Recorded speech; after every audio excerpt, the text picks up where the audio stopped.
Yes. Amazing. Kennedy, you might have lost, but you won our hearts.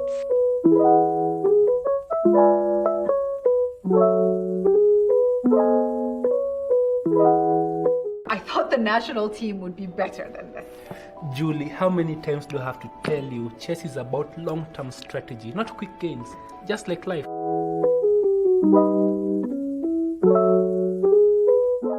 Like always, the girls have to save the boys. Wow. Chess has given me an identity, helped me to stay positive through all the challenges, opened doors, made me friends, and improved my problem-solving skills, which has really helped me in school. I really like the fact that everyone can play chess, no matter the background, tribe, gender, or age. Born and raised in Mukuru kwa Njenga slum, the young chess enthusiast is slowly but surely playing his way to a better life. Isaiah's fervor for a game that is widely considered an elite sport for a chosen few has resulted in major life changes. Key among them, elevating his family's living conditions. When we saw the board, everyone was saying like, it is checkers, it is drafts, you see. But like that was my first time I saw chess. But at first I did not gain that interest. Like I was just playing it for fun, but I started playing serious chess when I went, when I attended my first tournament at Makini. That was in 2016. The same year Isaiah's fortunes began to change for the better. The fourth-born child in a family of 4 boys and 2 girls had already captured the attention of the then Chess Kenya Federation chairperson Githinji Hinga for his outstanding charm and passion for the game. Hinga, who is one of the top Kenyan chess players, introduced Isaiah to Pontus Carlsen, a chess grandmaster who had visited the country. When I saw Isaiah, when I met him, I saw this combo of the skills. To be honest, I saw myself a bit in the young man, and then you see that I'm doing well. So then I think he can be next. It is that unique character that resulted to the Swedish grandmaster taking the young Kenyan chess player as his protege.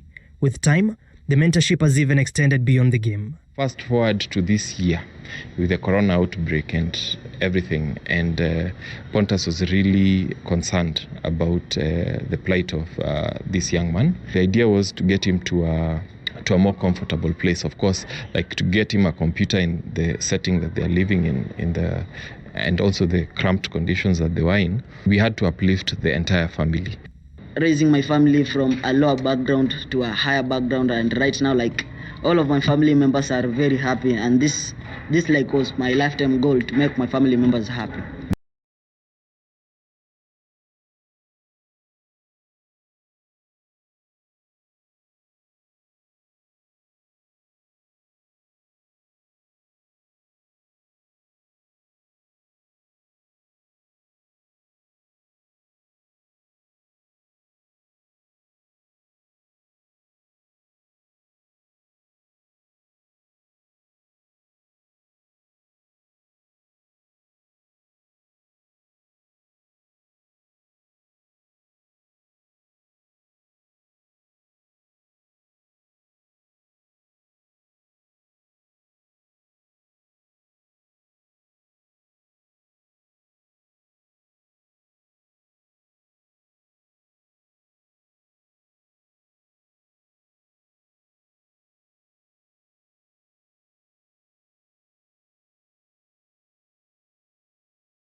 Yes.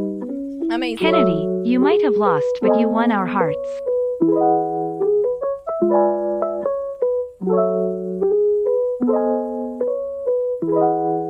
I thought the national team would be better than this.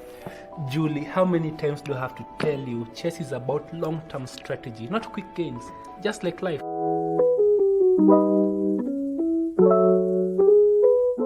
Like always, the girls have to save the boys. Wow. Chess has given me an identity, helped me to stay positive through all the challenges, opened doors, made me friends, and improved my problem-solving skills, which has really helped me in school. I really like the fact that everyone can play chess no matter the background, tribe, gender, or age. Born and raised in Mukuru, Kwanjenga slum, the young chess enthusiast is slowly but surely playing his way to a better life.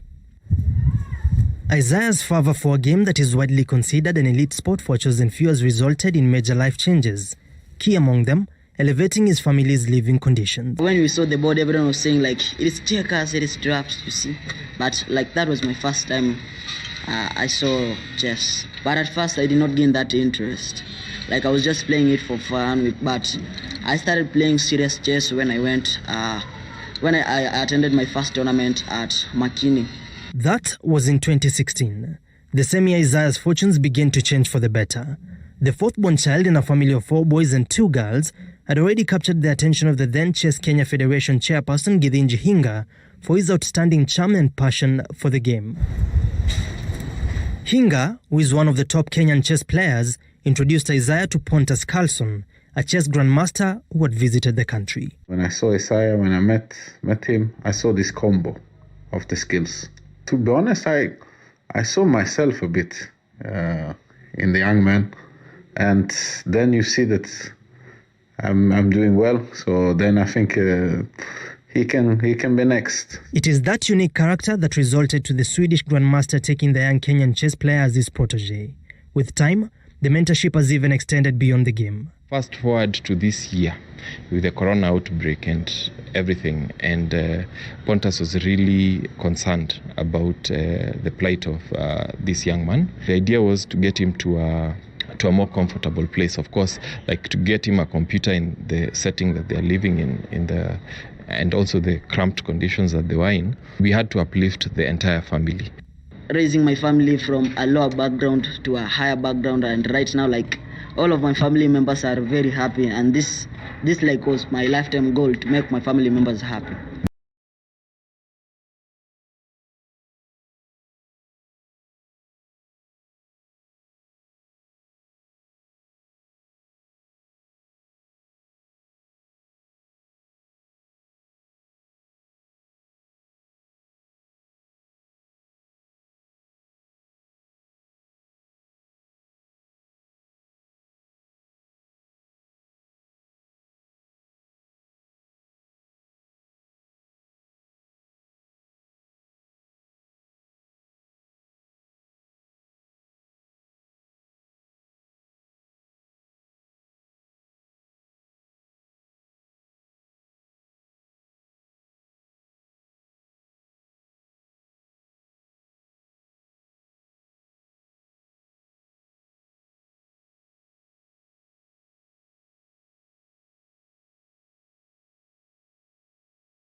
Welcome everyone to the Chess to Change charity stream. I'm Anna Rudolf. I think you know me because it's also on my channel, but my co-host is a superstar, Maurice. Thank you so much for showing up today to be here for this very important occasion. Anna, you are a superstar as well. Don't be modest. Everybody loves Anna Rudolf. Well, we are here for a very special event. I'm thrilled to be here. Happy to be a part of it. You know, I've kind of decided not to do commentary this year, and then I was contacted to possibly be a part of this event, and it didn't take me any time. I said, okay, I can do it. Yes, absolutely. So I'm very excited to be part of what's happening today, which I think is just wonderful. Absolutely. I even saw your tweet about it, and I was going to ask you as a first question that for someone who is so busy and you had to step back from chess commentary, what is it about today's event that made this day so special to you, so important that you had to make room for it? You wanted to be here for sure. Well, its mission is simply fantastic. And the idea of business meeting chess and kids, being able to help young people who may have some difficult circumstances trying to figure out how to make their dream come true.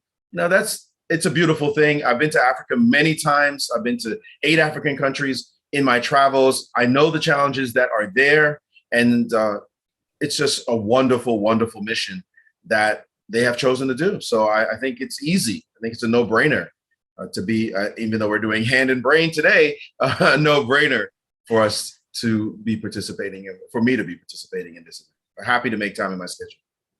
We are very happy that you have made time for it. And I also see that many of the viewers already have made time for it because the games are about to start, but so many of you already have showed up, showing your support, using the !charity, which is our command, to support these incredible kids. As you mentioned, Maurice, there's quite a few issues, there's quite a few problems in Africa, and we are trying to help these talented kids have a brighter, better future. 12 participants here.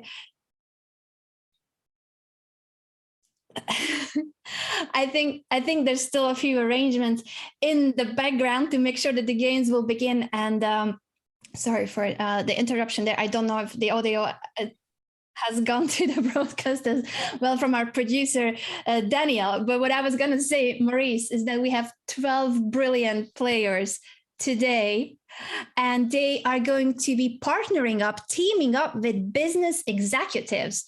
The business executives will be playing hand and brain together with our talented kids, and they also will become the mentors, the sponsors of the children. But you, the viewers, can and should support the kids too, because we have these 12 brilliant kids and so many more who need help. And the help can be in many different ways, from school fees to chess books, to equipment, to housing. There's a lot of different ways in which this very same organization, the Chess to Change charity of today, is helping the kids. And we hope that you will join us in order to support them and let their dreams become reality. Yeah, it's a great point. I can tell you, it's not, there are certain disparities that you appreciate when you go to certain places in the world. I mean, everywhere has its disparities, but some places more stark than others. And this is a targeted event, right? It's after kids who really can't afford to do certain things to make their dreams come true.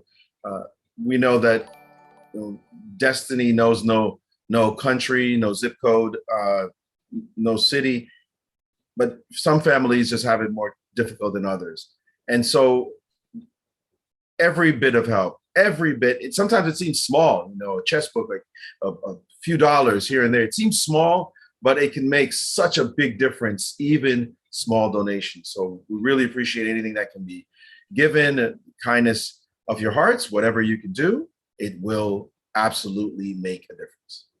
It will definitely make a huge difference. And every single donation, as well as the subscriptions, the cheers, every proceeds from my stream as well, are going to the same place to support these incredible kids who have big dreams in terms of chess. Many of them have said they want to become grandmasters or even world champions, but they also have very big academic goals. They have mentioned that they want to they want to study to be a doctor, a pilot, an engineer. So all these hopes and dreams in terms of chess And in terms of their professional career, if they choose to be something else other than a professional chess player, it needs funding, it needs backing, and we are here to try to make their dreams possible. So thank you so much to each and every one of you who are already here helping us get to our goal. We do have a donation goal, and we hope that we're gonna have to raise that goal constantly. Please make us have to edit the goal, please. Yes, indeed. Let's get to a game. I think games have begun. If you can pull up something, it will be really cool, Anna, for us to take a look at and see. I know a couple of people in this broadcast. A couple of the businessmen have been friends of mine for many, many years. And here we see Jones Murphy playing with the black pieces. I got to tell you, Jones is a good buddy from high school, from college, excuse me. Feels like it was from high school. It's been so long that he and I have known each other. We played on the same college team. We did pretty well in the Pan Ams together until the last round when we got blanked by Harvard, which wasn't very fun. But Patrick Wolf was Grandmaster Patrick Wolf, two-time U.S. champion, was the captain of that team. But Jones and I have just known each other for so many years. He's been a great supporter of many of the initiatives I've had. So I'm not surprised to see him here. And he's playing with the black pieces with Hannah, it looks like. This hand and brain setup is very tricky. The player has to say what piece they want to move, and then the other player has to figure out what the move they're thinking of is. It's never easy to do, Hannah. I'm sure you've done it, and it can be hilarious what happens. It certainly is a very challenging but also incredibly entertaining format. We also hope to be able to listen in with the players, because that's going to be the true magic, of course. What piece is being called and what do you think the brains will be suggesting? By the way, the brains today are always the children. So they will be the mentors of the mentors. They will be the ones channeling what shall the strategies be. I think that's better, personally speaking. Because if the guessing a strong player's move, I think, is harder than fixing a weaker player's move. If they happen to be weaker, which in many cases is the case here. So I think the kids will say something, and then the player will say, maybe that wasn't a good idea what you're thinking, but I'll fix it. Of course, there's going to be some missed moves, but we will see what happens. Currently, we just have a very basic setup, pieces developed in classical fashion. I think this is the kind of opening that you'd see in many young people's events. Classical E4, E5 opening, knights developed, bishops developed, black is slightly behind in development, and white does threaten a very nasty possibility of taking on H6 with the bishop on E3. I would be worried about that potential sacrifice if I were black. And so black has to just be mindful. Simple king H7 would probably be enough to deal with the threat, just to protect the square. Instead, we see knight D4 saying, who cares? Sacrifice if you want to. I don't know. And that is a tricky move, to be fair, Maurice, because if Fantalis will call for a knight move, bishop was smartly chosen, because in case of a knight capture, we can show real quick that would have led to a pawn fork, e takes d4, winning either the bishop or the knight on c3. I'm curious, though, because if in this case, Fantalis wanted the bishop to move, but preferred bishop takes h6, I mean, bishop sacrifice to right? I mean, black king. that's a promising attack. And I'm wondering if that's what they really wanted to do, because bishop takes h6 to me looks like the better bishop move. Bishop h6, pawn takes, and then queen takes looked like a better move. Looked like a serious, severe attacking option in the position. I'm not really sure how you even defend against this, because threats are coming, and you don't want to play knight takes knight because you open the g file. So okay, that didn't happen. But instead, we have bishop takes d4, e takes d4 on the board. And maybe that's what Fantalis wanted. If that's what I'm saying. For an interview, we'll definitely ask about this moment. Fantalis, by the way, is a 10-year-old rising star from Kenya, and Hannah is from Uganda, 16 years old. No, I mean pawn. Now we can hear actually the pieces they're calling out, Maurice. So we have a couple of moves. We should probably move on from this position, because bishop d4. Exactly. The current position is after c5. Queen. Queen. Yeah. queen to f4. Fantalis called for a queen move, and now the pawn on d6 is targeted. I wonder what Hannah will come up with, because there aren't too many ways in which you can guard that pawn. Yeah, the question of d5 looks reasonable, but unfortunately, after a couple of captures on d5, there's a fork with knight c7. If you don't mind pointing that out, the move d5, you just double captures on d5 looks reasonable, followed by a knight fork on c7, and that will win at least an exchange. So that's problematic, and we see this line appearing on the board. For a pawn move, so Jones had to go for it. I guess there was also the chance of moving a different pawn, but probably they're going for a bit of a gamble here. Bishop. That could refer to the capture on d5 easily. Yes, that's probably a bit better for Black to see, because Black doesn't have to take the pawn on d5. Black can just trade. And this gets interesting. This actually gets difficult. So the knight takes, pawn takes, and maybe even play a move like a6 before. Pawn. There we go. We heard pawn. So pawn takes. And maybe play a6 with the idea of rook a7, but d6 will happen eventually. How do you stop? d6 is going to happen anyway. Knight c7 and d6 will happen. So it looks as though this is something Black can do to try to secure White can do to try to secure this pawn advantage, but maybe the pawn on d6 could be a target later. So this is a very interesting moment, and we see a pause, not capturing on d5. They said queen, and it looks like Jones realized I can't capture on d5 because of the knight fork, so he avoided capturing on d5. He avoided it, but that means, as you already analyzed, Maurice, there was no way of getting rid of the pawn on d5 because you were going to lose material, even more material, with the knight fork on c7. And still knight c7 seems like a strong move because the rook has to move and then d6 can be pushed. But maybe d6 is too soon because that pawn can become vulnerable. There's also a weird knight e6 possibility, right? So the rook should call for a rook move. And now knight to e6, exploiting this diagonal is possible, but it's not the end of the world for Black. Take the knight and take the pawn on d5. You'll have a pawn mass. So that's a bit of a controversial line.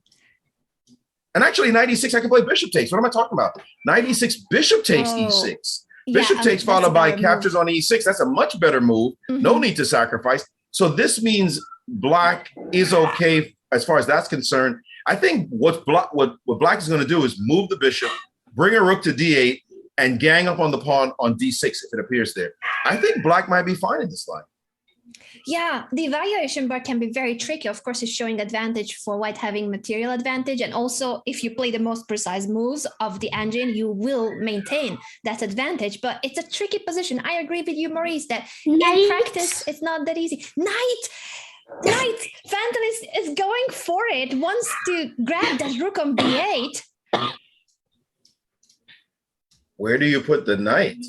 Knight e6 looks like, well, you could also drop the knight back to b5, but that would allow bishop d7. Knight a6. Knight a6 allows pawn takes knight. That would be a blunder. Knight e8. And now the knight is going back to b5. Yeah, that's nothing special because bishop d7 is playable. The rook is hanging. Bishop d7 is playable. And, or even the wild bishop takes h3 is playable to try to win a pawn and then take the knight while you're connecting your rooks. So lots to analyze here. I think the main thing is that Black just simply has to move the bishop somewhere. Importantly, White is ahead on time. Black is under a minute. And that's something that happens in hand and brain a lot, given this time, this format. Knight now has to move, or Knight has moved back. We can take on b2. Black seems to be perfectly fine by just snapping on a pawn immediately, but they need to hurry. They need to hurry as this very bad time situation right now for Black. It is indeed very important to point that out, Maurice, and with the 5-second increment, they have to keep playing hand and brain. It's not just a simple blitz game. They need to always call out for the piece, what piece to move. And now the knight just moved, attacking the queen. Just say queen. I mean, just say queen. Like, queen, no bonus just say gambit queen. allowed. And bam, it looks Black has grabbed the pawn, and now Black is the one who is ahead in material. White seems to have real compensation here. It's 7 pawns against 6, but Black is threatening yet another pawn on D3, and queen moves back. This is something Black desperately wanted. Trade queens, play bishop f5, go after the D pawn. It's a party. Winning for Black. And all So just Hannah say needs queen. to do is say queen, because it's gonna Just say queen. It's down to Jones whether to trade or move the queen away, but Hannah has to say queen. Just say queen. And he moved the queen away. What a weird choice. So Why that's didn't your he trade buddy queens? Jones. Why do you think he didn't Jones, want to what's trade? wrong with you? Why do you Oh my think he gosh. didn't? I'm sure Hannah wanted to trade a queens there. Life would have been much easier. What the heck? He's just trade queens. Okay, kept the queens on. And now another offer for trade of queens. Just trade. Like, actually, here, the queen's not under attack. But, I mean, it's a second try. Just trade. Thank you. That was the best thing to do. And now just say knight. Now it's a little bit tricky, but B6 looks logical. Bishop move looks logical. I heard bishop B5. Just do it. There we go. And the next move is rook D8. D pawn is going to be in trouble. There's there are issues here. Yeah, cool. Looks like they're having trouble hearing each other as well. 20 seconds for Black. The rook was called out, but Jones is placing the rook on the open e5. Also makes sense, of course, try to get to e2. Yeah, but I would say the D pawn was more scrumptious and pressing and should have been sought after. Pawn defends would be great, yes. And a knight c6, just take it. But you got to say knight. Just move the knight. Knight, okay. And don't go to c6 because that's going to be a dead pawn. So bishop. Knight back. Bishop. I would have gone after the D pawn again. 15 seconds. Okay, 20 seconds now. 45 seconds for White. White needs to just press on the clock and speak quickly. Rook to e2. Great move. Stopping rook e2. Rook to d2. I mean, rook e2 is no longer possible. And here we go. 12 seconds. So, okay, that 5-second interview, give them time back. And finally, the rook is on d8. As you mentioned, the d5 needs to be eliminated before it becomes a huge problem, that pass pawn. Not much for White to do here. White's just in trouble. White's just in big trouble. Not much to do and no counterplay anywhere. Rook moved over to b2. White has to play on the clock. Clearly, Black is winning here. 2 extra pawns for Black, but only 16 seconds left. Rook down, a bit of a dangerous move. King f1, definitely attacking the rook. And will the rook just back up? Because doubling, wow, that's a sexy move. Okay. Asking for it a little bit. No threats right now. Rook defending rook. Black has to find a move with this bishop, like maybe bishop back to d7 to f5 looks reasonable. Knight. The knight offering a trade of, I would not have traded now, but now rook takes makes a lot of sense. And what? Jones just doesn't want to trade as Black. He just doesn't want to trade. And Black is ahead on time all of a sudden. Look at that. Black's the time ticked down. Okay, the 5 seconds came back. Now there could be a repetition of moves, but I don't think that Black is aiming. That's not going to happen. G6 is a better move. Again? That's not. Knight. Knight again. Knight. Okay, 94 played. Pawn. Chasing the knight back. All right. Knight 5 is a good move. C4 perhaps was also the other pawn move that might have Black wanted. You know, I'm impressed how they're handling the clock. It's incredible. All of a sudden in time pressure, the teams have just turned into like a harmonious unit. Oh, but this is winning. Knight. After knight takes, bishop c2 wins another pawn. Easy. Bishop. As such an important pawn to create a And they spotted it. Pawn. Hannah spotted it, and now the game is over. Bishop takes d3, trade off pieces, and the king. I mean, it's going to be easy now. It's going to be a king and pawn ending. That's no problem. King has to move to e1, trade. Jones will have to trade this time. If Hannah says rook or bishop, actually, she's not in a hurry. She can just start pushing the pass pawn. Yes. So she's doing so. And she did say pawn, and now the king has to move again, and now is definitely a good time. Wow. Technique.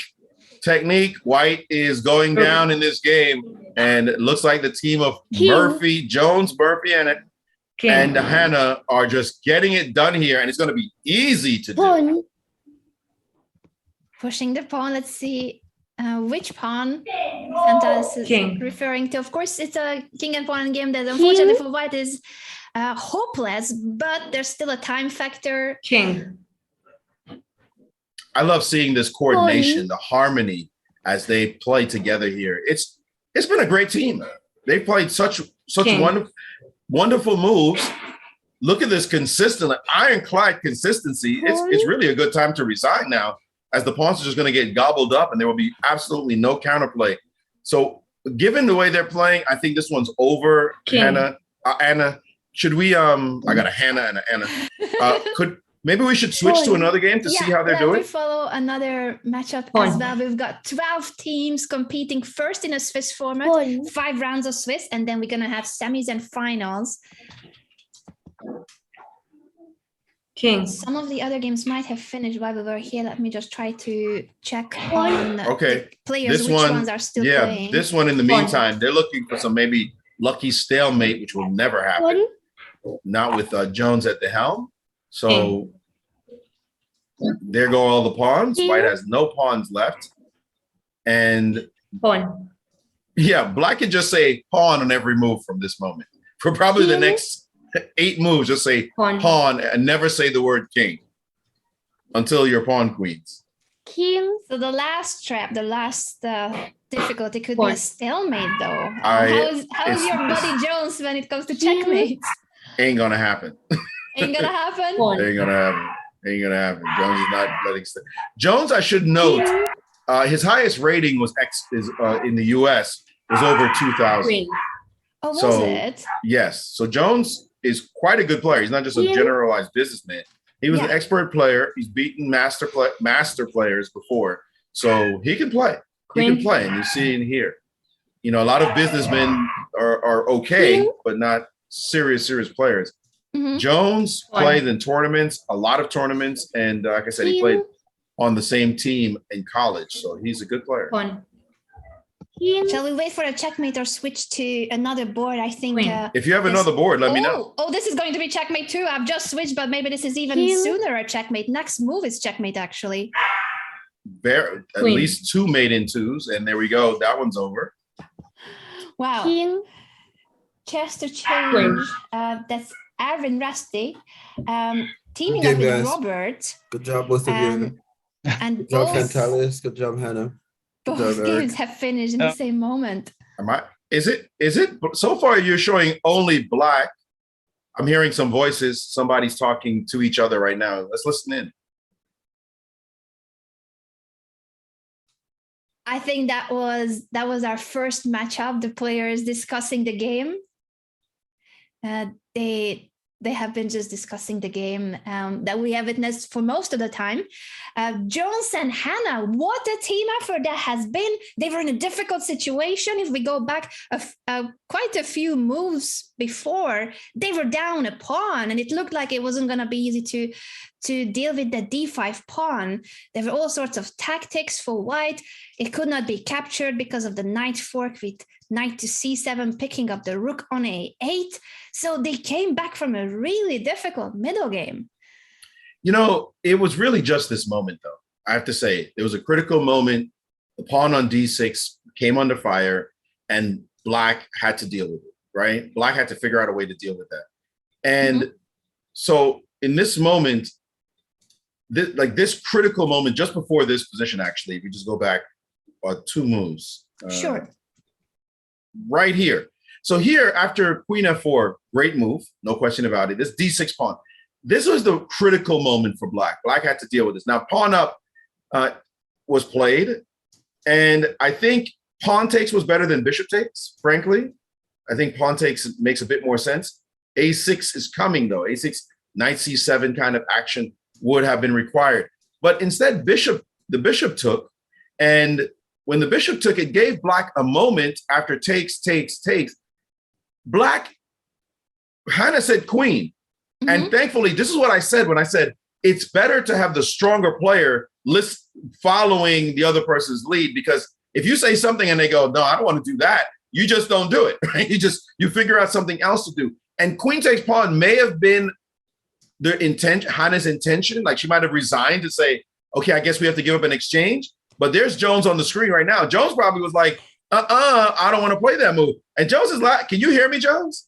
Very well. Hey, Maurice, how are you? Congratulations, Jones. We are just analyzing your game. Hi, Anna. How are you? Can you see the position? Can you see the position that we have on the screen? Yeah. In this moment, when you heard queen, you must have thought queen takes pawn. I'm not doing that. Nope, that was not on. So it was just a frantic search for any playable alternative after that. Absolutely. I see who I think is Hannah there. Is that Hannah? Yes, that's Hannah. Yep. Her microphone is muted at the moment.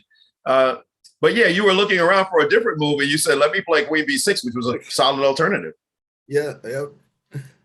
And how difficult, Hannah, this is a dramatic moment for us. Did you want him to play queen takes pawn in this position, or did you want him to play the move he played? If you can see the board and you can hear us. I like the move he played. No, but what were you thinking? What were you thinking, though? Did you want him to play queen takes pawn when you said queen? Queen takes pawn. Okay, thanks for being honest. Thanks for being honest. But he had your back, and he found the move queen to b6.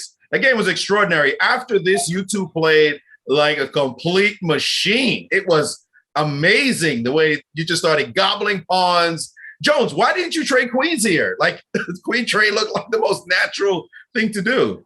I wanted them to chew up some clock. You know, we were behind on the clock, and I just felt like if we kept the position complex, that we would be more competitive on the clock if we kept it going. Yeah. Okay.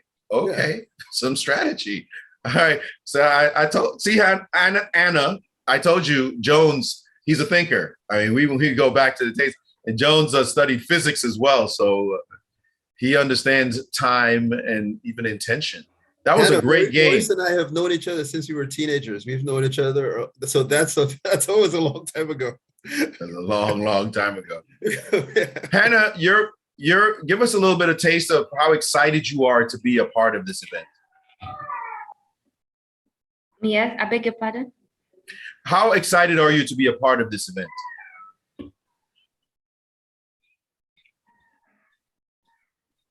I'm all excited. I'm so happy to be part of it. That's fantastic. What is it like to have Jones as a teammate? You guys did such a brilliant job. It felt like it was one brain in unison, in harmony. It was brilliant team effort. So what is it like to play together? This was your very first hand and brain game as a team. It's so nice, the fact that I have a strong player. So yeah. Fantastic. Jones, are you guys going to win? You know, we have our chances. You know, Hannah is, by the way, Maurice, Hannah is very good in mathematics. She's very logical. She's my kind of player. So I'm looking forward to the rest, you know. That's fantastic. And then maybe after this tournament, I'll teach her some physics as well. There you go. Yeah. That's so heartwarming. That's the kind of partnership we're looking for. Jones, thank you so much for being a part of this. Hannah, get yourself back in gear. You guys are going to do great. I'm looking forward to it. Thanks so much for joining us. Good luck for the rest of the games. Thanks, Anna. Maurice, what a team. What a team. We haven't seen all the games from the first round, but this game I think was so impressive that I would definitely consider Jones and Hannah an early favorite. We'll need to see who are the other pairs, the other teams that will have such a good chance. But so far, this is looking very good for Team Jones and Hannah. Well, it's difficult to follow all these games, right? It loses the flavor. We got to see one team operating as a team, working together, showing, by the way, that they were of one mind. I mean, these are two good players playing great moves, and they just executed in style. The way this game continued, if you can just move forward slowly, show the rest of this game, they just operated in style. I love the trade of queens, the relentless attack on the pawn, the open file, defense when needed. And I mean, look at these moves. Just grab the pawn and just go. This was machine-like. I mean, could we improve on these moves? I mean, no, not really. Let's just hardly improve on some of these great moves. G6 was great, F5. I mean, this is technique being played at a great level. Bishop C2. If there was a master player with the black pieces, you say, yeah, black's handling the business like a real player here. And of course, Jones is, I know, at a very high level as a player, but he's got a partner who could pull it off too. So this was just wonderful to see. I think you're right. They're going to be difficult to beat, and as they play more and more, they're going to be more and more of a team. Yeah, and the fact that they were really low on time for half of the game, I think from move 20 or so on, they were pretty much in below half a minute, 20 few seconds situation constantly. So to have that time pressure when there's only a 5-second increment, and as the brain, you always need to choose the piece. So Jones cannot just make a move. They have to wait for the brain to name a piece. That's when harmony is there, right? When you're thinking, I want to move the bishop, and you say bishop. I want to move the pawn, and you say pawn. It's like, boom, let's go. And it becomes so much easier. So I think they're very much in harmony. We'll see what other teams are in harmony as well as we go on. I'm sure we haven't seen all the games, but we'll try to maybe try to do 2 games next time. I don't think you could ever do 12 games. That just would be madness. Let's try and do a few more, but still follow these teams, because it's just, I'm excited now. Like before the game starts, you're looking forward to the event. Once the game starts and you start to see the action, say, wow, this is going to be fun. Very excited to see what happens next. Absolutely. And thank you so much to everybody, by the way, not just for tuning in, but for using our exclamation mark charity command by contributing with the subscriptions, with the cheers, with the donations, because that's the main reason we are here. We want to help all these amazingly talented kids like Hannah, that we've just got to talk to her. And Jones said that he'll be teaching her physics, because the partners, these are not just partnerships for today's Hand and Brain. They will become mentors of the kids they are teaming up with. That is really a wonderful part of this, isn't it? It's so heartwarming that it's not just about chess. A lot of times we see events and it's about the chess, and that's all it's about. And that's great. We love chess. We want to see great chess action. But when an event can combine the game that we love with also a wonderful mission to create change, to impact lives, to make people more productive and achieve their dreams, then we have it all. That's what we want. And that's what this event is. So kudos to Business Meets Chess and Change. And I want to give a big shout out to Grandmaster Pontus Carlsen, who's been a driving force in making this happen. He's quite a visionary himself. I've known Pontus for many, many years, and he's about kids. He's about kids who are in need of a little leg up. You know, he and I had the similar backgrounds coming out of difficult circumstances as we grew up, and managed to eventually make the Grandmaster title. And so we know you get a little help, add a little more hard work, grit, determination, maybe even a bit of luck, then you can go very far. And so it's great to see him grow into this role, leading this kind of effort. Definitely big kudos to Pontus. Absolutely, huge shout out to him, and we hope to have him as a special guest later on once everything is running smooth. I think he's planning to join us live on stream as well.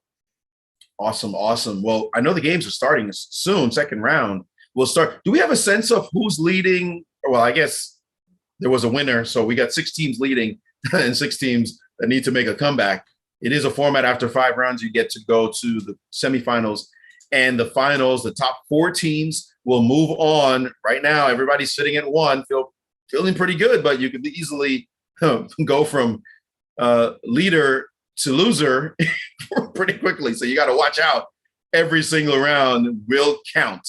as they do the Every first single format. round, indeed. We're going to show the pairings and the standings in a moment. And I just wanted to also point out that our charity goal at the moment is $1,000, and we're at 276. So that is $24 away from 300. Maurice, I think we can get there before the games begin, right? Yes, of course. We need to cross that mark before the games begin. Of course. Somebody will find $24 somewhere to make that happen. Just make it a little bit more than 24. So we cross that line magically, but let's go. Indeed. Let's go. This is great. You see how great this event is and what it's all about. Exactly. And as we mentioned, the business executives will be the mentors of the participating kids, but there's so many more kids that need help. So we are asking the viewers to also participate, to become mentors, to become sponsors of these amazingly talented children, because there's a lot of children that could really benefit from your help when it comes to their support in terms of chess books, school fees, but also basic needs, food, clothing, housing. Depending on the child and depending on the background of their families, there's smaller or bigger needs, going to such extremes as the video we have showed about Isaiah. That is an extreme makeover that Pontus and the organization managed to move the entire family from the slums to an apartment. And he was just saying what a difference it makes to have an apartment and a warm shower. Yeah, it's a lot. It's a lot to digest when you think about it that way. Like I said, I've been to various countries in Africa, and Africa is not a monolithic place. It's not that everybody is poor. Sometimes people have this weird image that everybody's poor. There are a lot of wonderful spaces, great places in Africa, and great institutions and the like. But there are kids who are not benefiting from some of these changes and some of these efforts. There are specific kids in specific neighborhoods that do suffer from the disparities, the inequalities, and or may say even inequities. So when you can target certain places and make a difference, you do so, right? It's just what this vision is and what it's all about. So it's beautiful to see them doing it. And my heart is warm today, absolutely. And seeing kids from Kenya, where I've been, in Uganda, where I know there's amazing leadership. Kids from Zambia, I think, is also participating. The Grandmaster Amon Smitue, one of the Black Grandmasters in the world, he's from Zambia as well. So he's been an inspiration, I'm sure, to this player. And here we go as we start yet another round. I don't see anyone I know here. Maybe you can help us out, Anna, letting us know who's participating in this round. I see Arvin and Robert versus Dakim and Nathaniel. Yeah, Dakim representing Chess Kids. So both chess.com with Chess Kids and Chess24 too have their own teams in this event. And that is Dakim teaming up with Nathaniel with the black pieces from Chess Kid, and with the white pieces. Next ML is actually a company from Sweden that is a machine learning company. And we have Oscar, I believe. Oh, sorry. Originally, Oscar was on the list. Arvin too from Next ML is here to represent this machine learning company, as we mentioned, from Sweden. But the teammate Abigail. Oh, excuse me. There have been a few changes. So the original list I have is slightly different, but I believe that this is going to be an incredible team effort. Also, if the team might have had to have a few changes last minute. Well, we see Robert as a name. So is it Robert? Arvin is the business. Yes, Robert is a 16-year-old talented kid from Kenya, lives in Nairobi. Okay. Awesome.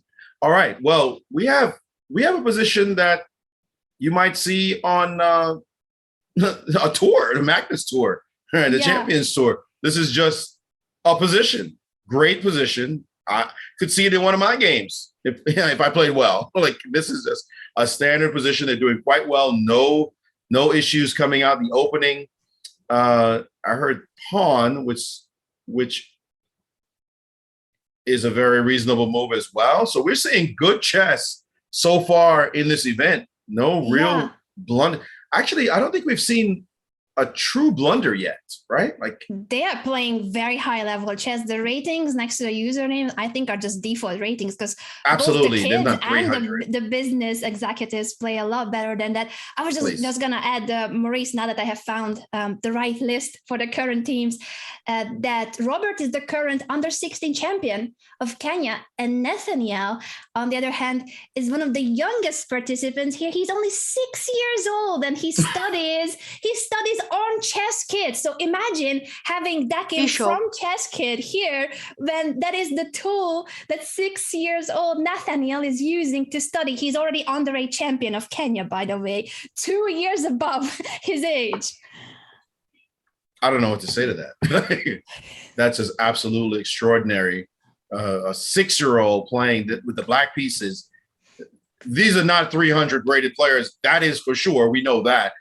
These are real chess players making real moves, playing our real ideas, playing quickly. And right now we see a pretty equal-ish position. I think White has a little bit of space, but not much. White does have the compromised pawn structure, but that does help the center and give the open file, the B file. So nothing really special now. Bishop back and special to E7, played by Dakim, attacking the knight. And now Bishop for White means you have to trade since your knight's hanging. You just simply have to do that.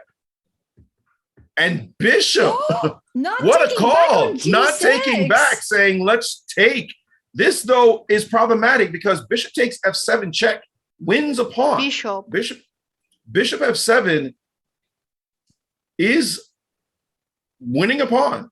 Like, that's Robert clean. Did say that. So now it is up to Arvin from Arvin, right? Arvin? Yeah, Arvin from Sweden here with the white. He didn't spot it. He didn't spot it. Bishop F7 looked like a clean pick of a pawn, but instead, basic retreats. He missed the tactic.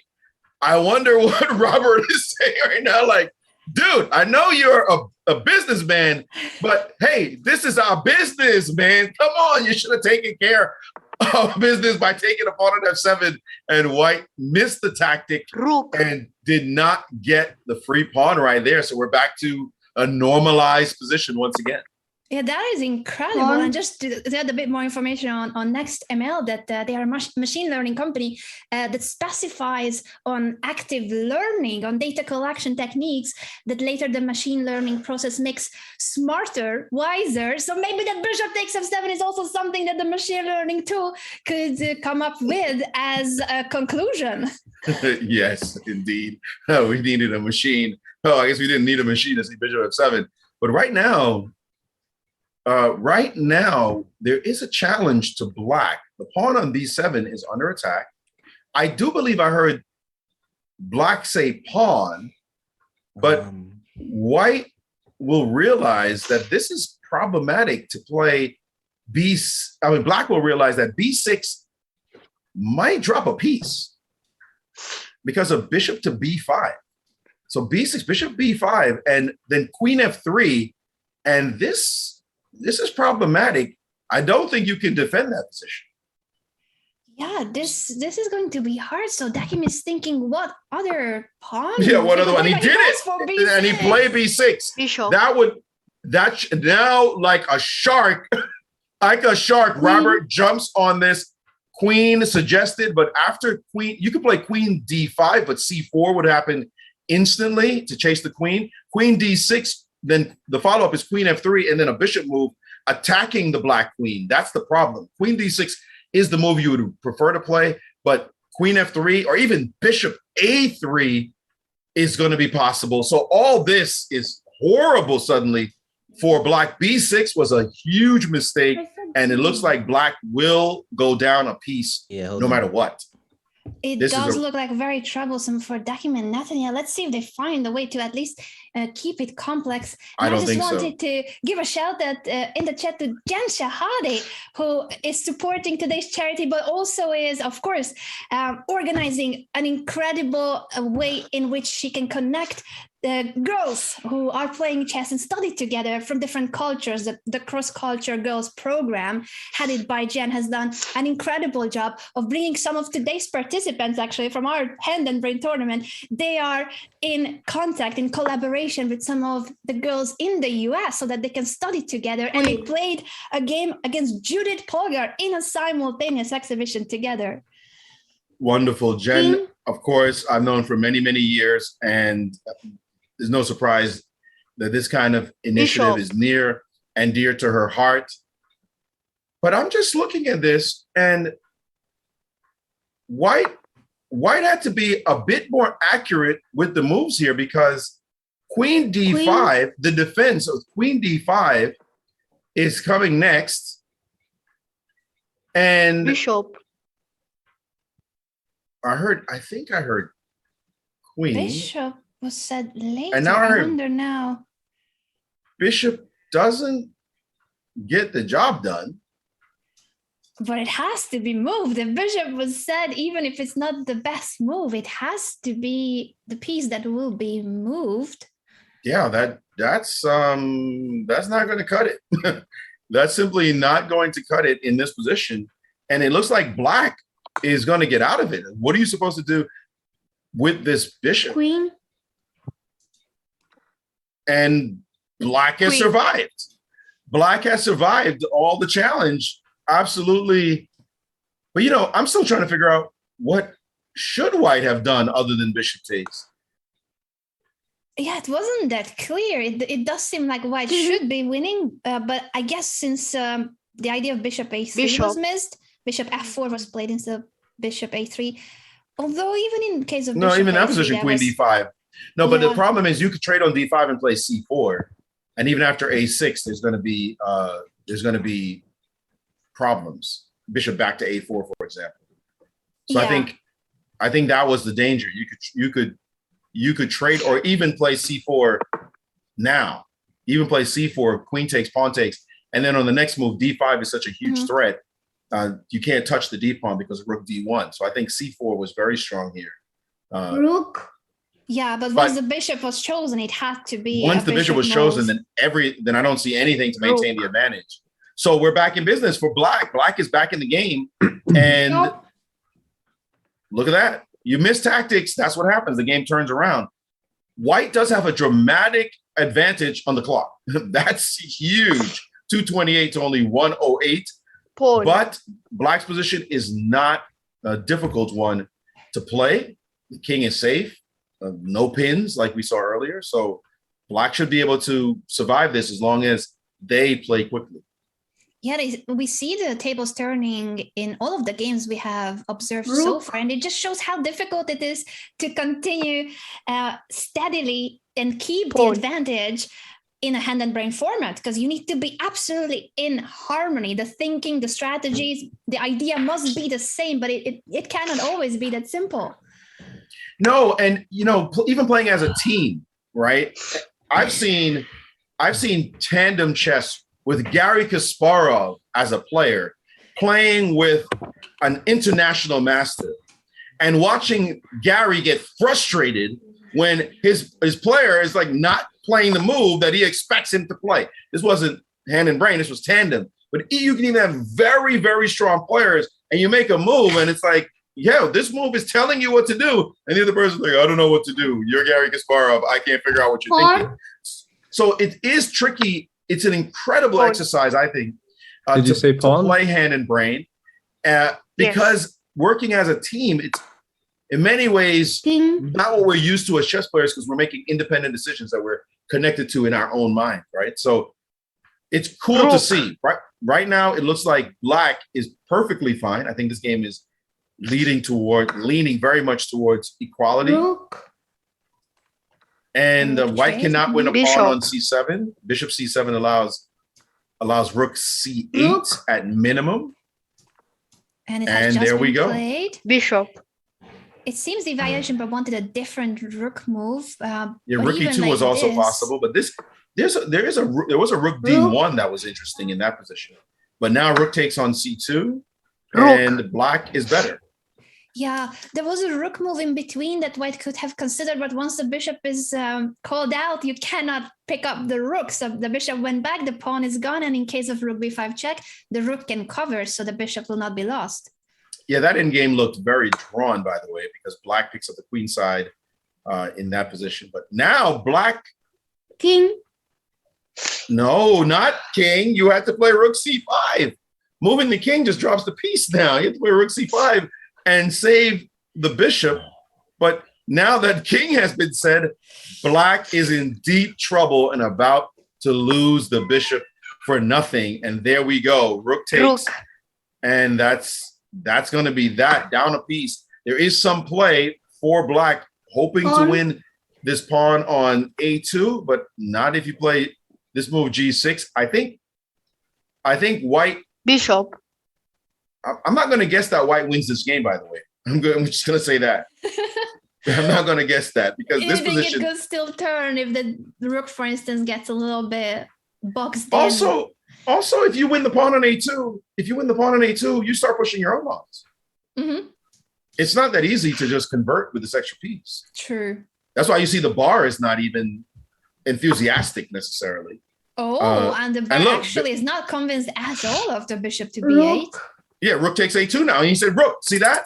Guards the pawn, picks up the a2 pawn. The 6-year-old said, rook, give me the pawn. Thank you very much. Not a doubt he wanted to go for that rook move. Incredible. And now we're going to see b5, b4, a5, b3, blah, blah, blah, blah, blah. Pawns pushing. The h pawn does nothing. Rook, I wouldn't have. You could play rook check, I guess. If I were black, I would just check. But I'm pushing pawns. And you figure it out. This move I'm not a fan of. Yeah, this I'm not a fan of because it just slows down your a pawn, basically. But black's down to 10 seconds. They have to keep saying a piece. You gotta say something. Go pre-moving. Okay. Pawn. She gotta speed up. Gotta speed up, Nathaniel. You're down to 11 seconds to 55. The technique has got it even more difficult for white to convert, trading off a pair of pawns. Rook. Oh, no, king back to b7 would have taken the bishop. King back to b7 would have trapped the bishop. Bishop a7 was a trick. Oh my goodness, it didn't happen. Pawn. Now white has a more severe advantage. It's only one pass pawn that black has instead of two. So white is doing very well here, although it's still difficult to pull this one off. Finally, we see this pawn pushing.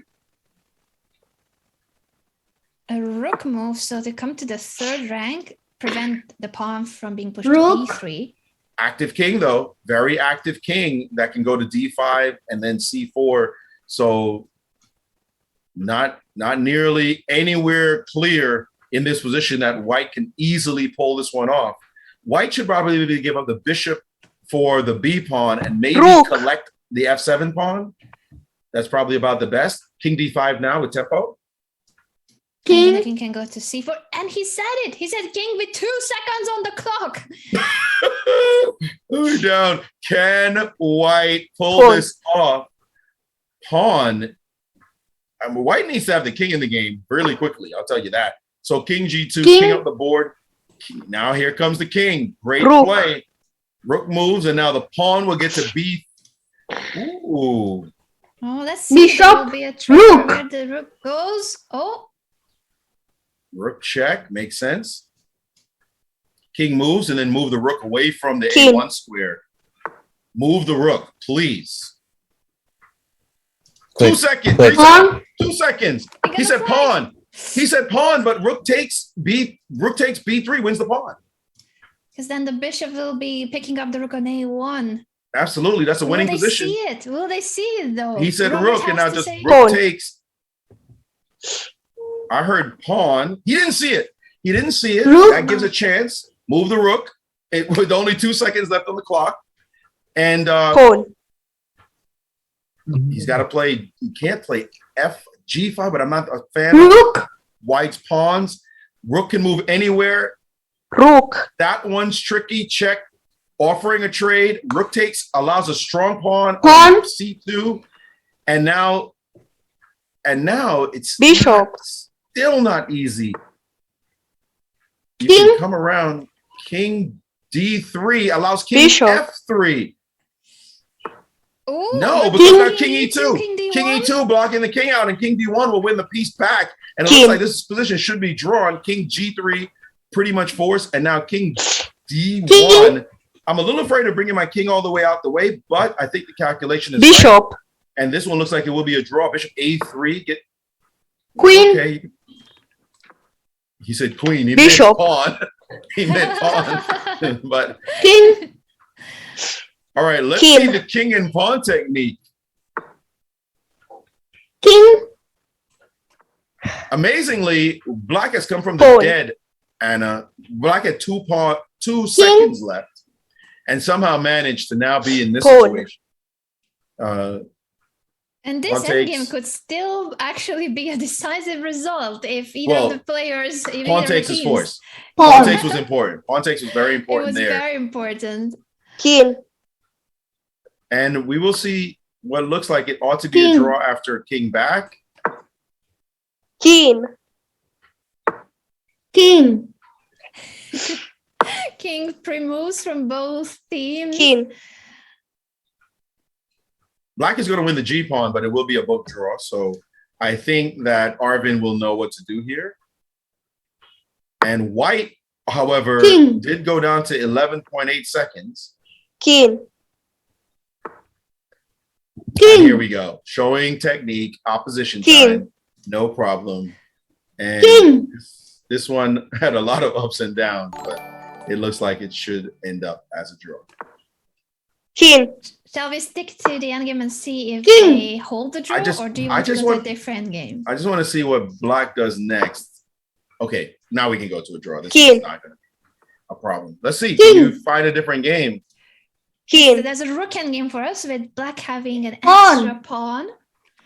All right, we're switching King. now to Svante and John versus JW King. and Genevieve. King. Genevieve, yes, it has just ended in a draw actually King. with the repetition of moves. So I think we King. need to go back to our king and pawn endgame and see if they will hold it. Pawn. This is King. definitely a draw. I mean, white, you know, Pawn. King. I think if you're a white, you say, I'm saying king no matter what.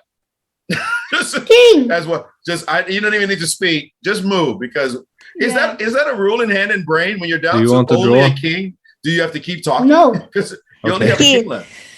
That's a good point, Maurice. King. I guess they are expected to, but this is their only piece. King. By the way, I just heard a draw offer get rejected. King. So do you want to draw? And he said, no, King. no draw. We want to see. Pawn. King. 6-year-old Nathaniel's got the King. extra pawn. He said, I want to see this guy play it properly. King. Now, king G1 only move found. And that's the end of that. King. Pawn. Okay, we will see a stalemate King. come on the board now after king G1. And that is King. the end draw. It's a draw. Yeah. King. Oh, and they offer the draw. Playing down to 2 Good kings game. only remaining on the Wow. board. What a fight Lucky. this has been. we Lucky. shouldn't have come that close, but very good So they job. were lucky. Well, that was you defended so well. Yeah, it with went that it knife. went back and forth. We're hearing them talk That now. was really, really nice. Good job. Wow. I think I don't know. Could we win? I think we could win the pawn on f7 there when the bishops were hanging.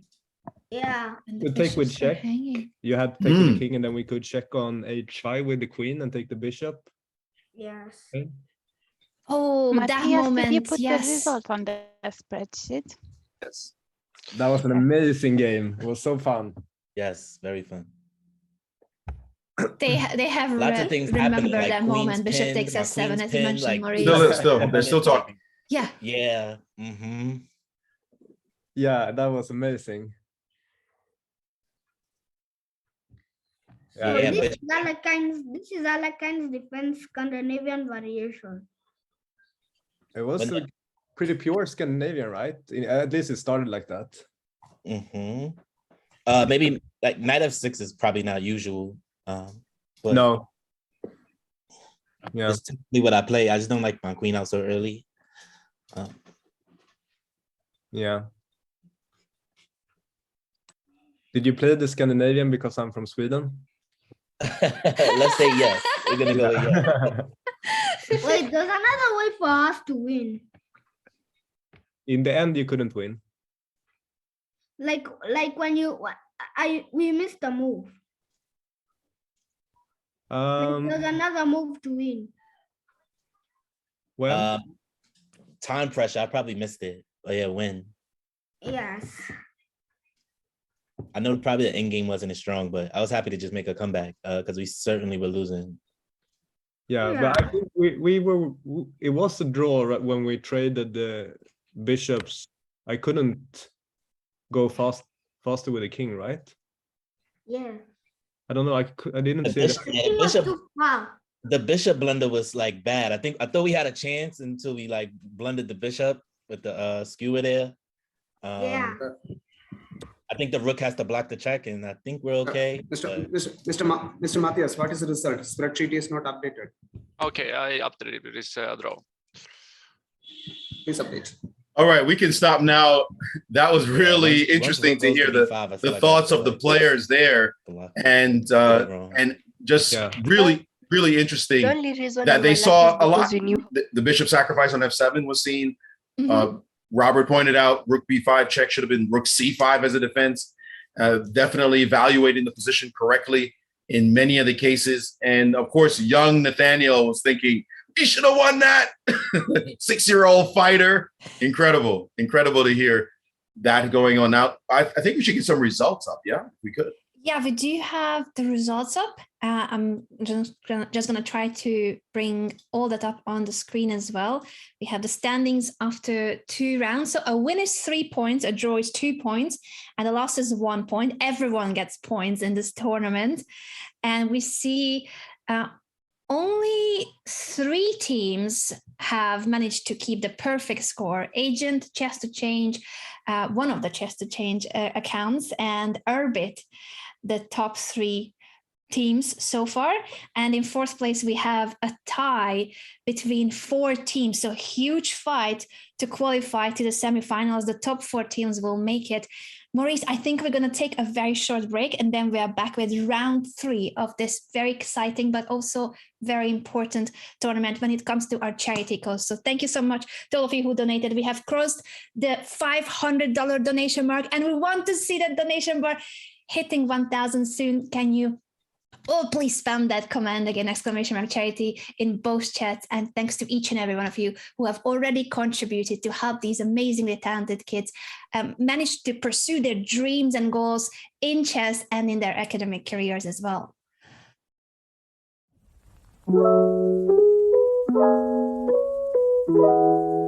Yes. Amazing. Kennedy, you might have lost, but you won our hearts.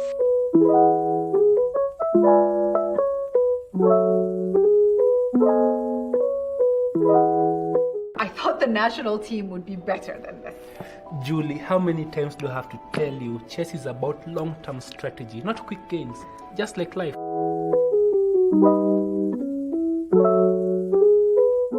Like always, the girls have to save the boys.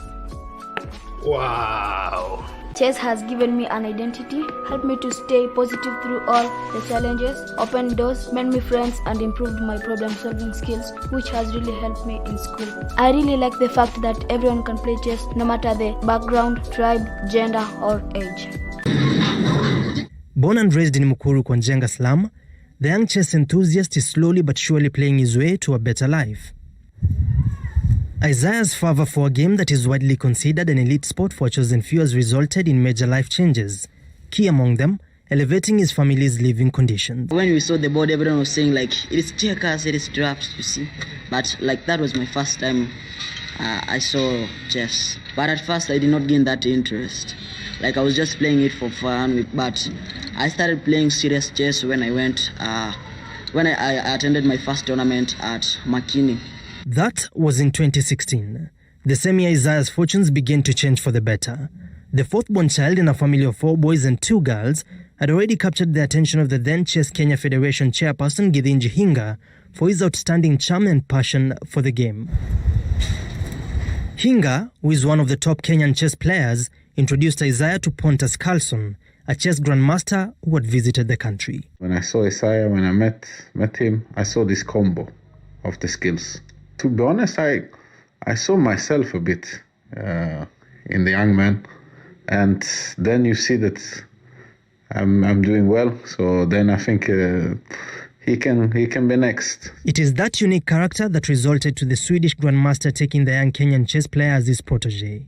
With time, the mentorship has even extended beyond the game. Fast forward to this year with the corona outbreak and everything, and Pontus was really concerned about the plight of this young man. The idea was to get him to a more comfortable place, of course, like to get him a computer in the setting that they're living in the, and also the cramped conditions that they were in. We had to uplift the entire family.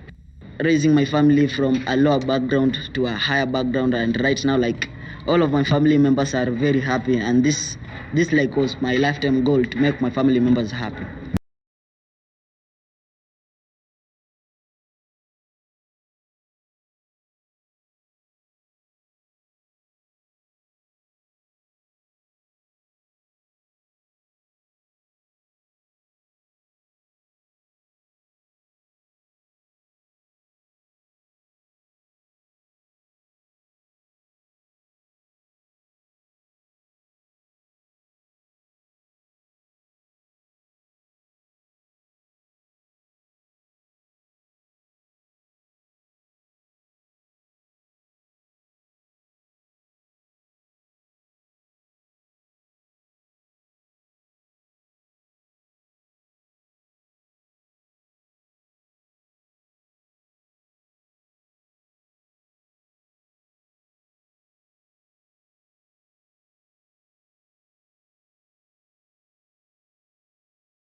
Welcome back, everyone, to the Chess to Change charity occasion. That is such an important day to many of us, and especially so for the kids. We have a special guest joining us right now, right here, Jen Shahada. Jen, thank you so much for being here. And you are not new to any of these programs and the charities. Please tell us about your involvement in Chess to Change. Well, Grandmaster Pontus Carlsen reached out to me and Judith Karagu at the Lighthouse Chess Club a couple years ago during the beginning of the pandemic. And we started these cross-cultural group sessions with the girls from Kenya who are all playing today. All the girls who are playing today are part of the program, and girls from the United States, so that they could play together and study together on chess.com. And it's been a really real pleasure to see them grow and get stronger, and to see this event. Jen, of course, you and I have done commentary once or twice before. Trying to think how many. A few times I might have seen you guys. A few times, in the yeah. studio of St. Louis. You've been pivoting to such great initiatives. It's wonderful to see all the things that you do. What makes this particular one so special? I think it just shows the power of chess to not only connect people from all over the world, but also to allow for new opportunities to change your life, using your brain and showing people that intelligence, brilliance, innovation is everywhere in the world, and that it's our job as educators and promoters to harness more of it. So yeah, it's really a pleasure to see so many people doing the work and seeing that that's like the true value of chess. It certainly feels like this is one of those life-changing events. And you yourself have recently published a book about some of these life-changing stories from your own career and from fellow lady chess players that you know. Can you tell us about your book a little bit? Oh yeah, well, I'm actually coming out with Chess Queens. It's out internationally right now, Chess Queens, and it's about the great women chess players all over the world, their stories. And I think one of the things for me in Chess Queens, of course, you're going to read about Judith Polgar and Nona Gaprindashvili, all of the strongest chess players in the world, but there's also stories about people who really changed their life through the game, which is what we see happening right now. And my perspective on what chess is and what we can do with chess has changed so much from seeing events like this. By the way, US Chess has actually come in for a donation today of $700. Wow. So I'm very happy. Thank you so much. To say that I think we have a new goal now. Indeed, we are going to raise that goal apparently, so that we can see more funds being devoted to the development and education of these players here. And by the way, I think you have one of the games up right now, right? With Yvonne? Indeed, Yvonne with the white pieces here, teaming up with Beyond from Thunderful Group. Yvonne, I believe, is part of the cross-culture girls program that you're leading. Oh, yes. She's been a wonderful student. She is really a quiet assassin. You know, like she is a little bit quiet in the classes sometimes, but then when you ask her what she's thinking, she gets it right. I love to see that. And that's one of the reasons I think it's important to have girls trainings, because there's a lot of research that shows that girls know the answers, but they're not always as vocal about them. And that's a really important learning style that we should not denigrate, but continue to celebrate. But it is, I think it's really valuable to have the girls together so that if there are more learners like that, they don't feel overshadowed. That's a very important point, Jen. And since you mentioned Yvonne, Maurice, shall we analyze how this position with these double central pawns is an extra pawn for white, but it's still a complex middle game. What do you guys think about it? What would Yasser say? And then what would you guys respond? Well, Jennifer and Anna, I would say that this position is quite interesting.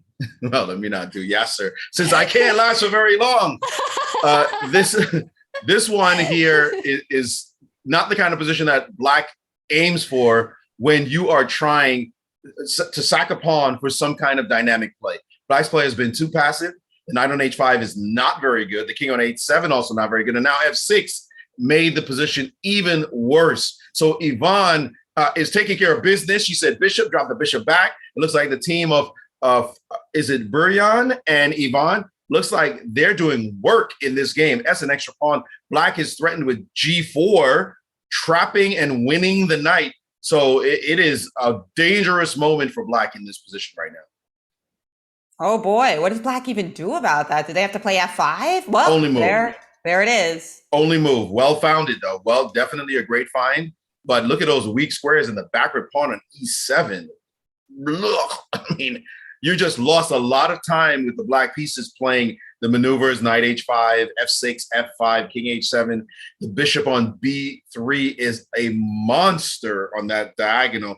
And I think White just wants to double rooks to start on the E line and just keep applying pressure. Rook E6 looks scrum-delicious. I would just plant it there. I don't think I could stop myself from putting a rook on E6. How often in life do you get to put a rook on E6? But apparently everyone called for a bishop. We now can hear the players as well to listen in with what pieces. A pawn to take back on E5 at the pawn, nicely straightening the pawn structure. Bishop E5 by Yvonne was a really interesting suggestion, by the way, because she understood that F4 might trap her bishop on that square. I didn't think it was a good move for Black. I think it weakens more than anything else. But she understood because she didn't want to give up her D pawn. She said, I want to keep my D pawn by playing bishop E5. My rook E6 sacrifices the D pawn for the dominating position. But she said, nope, no thank you. Bishop back to E5. Look at this position she's managed to gather. And it's no longer double pawns. It's double barrel shotgun. This is going to be ugly. Oh, this is a great idea too. I liked your rook E6, but I don't know. Yvonne's convincing me here. Oh, yeah, her bishop E5 worked without any sacrifices. Why give back the D pawn? And now it's just White for choice. Look at this gorgeous position that White has.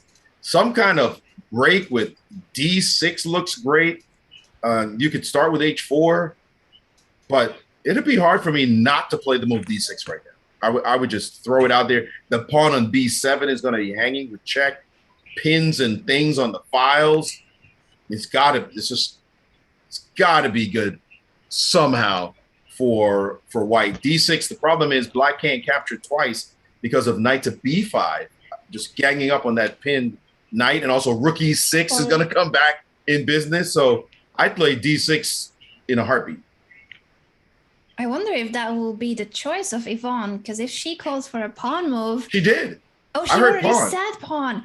I heard pawn. Well, then we're gonna have to see how is Brian going to handle this. Who's, by the way, the CEO of the Thunderful Group, which is a big group of companies in the gaming industry, from the distribution to the production of games. They have everything under their group.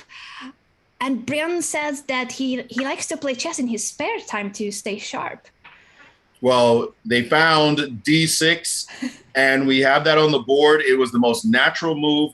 White's pieces just spring to life with the removal of the D pawn. You can see the diagonal for the bishop, the knight, it has the D5 square in the future, and the rooks are excellent, just fantastic. Now you just need to play pawn takes pawn back, and I'm not even sure what the next move is. Queen takes B7 is a threat. Rook E7 check is a threat. Everything is explosive now. I heard the move knight be suggested, but I don't see what you can do. Knight takes pawn is going to lose that piece. So Peter from Morgan & Morgan takes the pawn on D6, but that indeed is very, very, very risky if Yvonne calls for the knight move. Well, rook E6, by the way, is probably final because queen G3 will be threatened, hitting the knight on D6 and the pawn on G6. I'm not sure how you're going to respond to that. Rook E6 right now, your only move seems to be rook C6 and then queen G3. And she said rook. She said rook. And Brian plays rook to E6 immediately. Peter and goes. Look Jamie at are this. In trouble.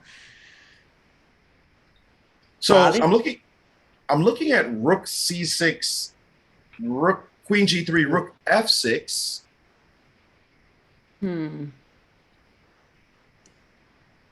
And there we go. So my intended queen g3 looked like it was immediately crushing, runs into rook f6, which, dare I say, it may not be so immediately crushing. Oh God, it looks so terrible, Maurice. Though, like we gotta have like queen e5 or maybe knight b5, right? Maybe we can start with knight b5. No. Knight b5 is probably the right move. I just wanted to get something even more scrumptious than that. But rook f6 does maintain the balance. It looks like knight b5.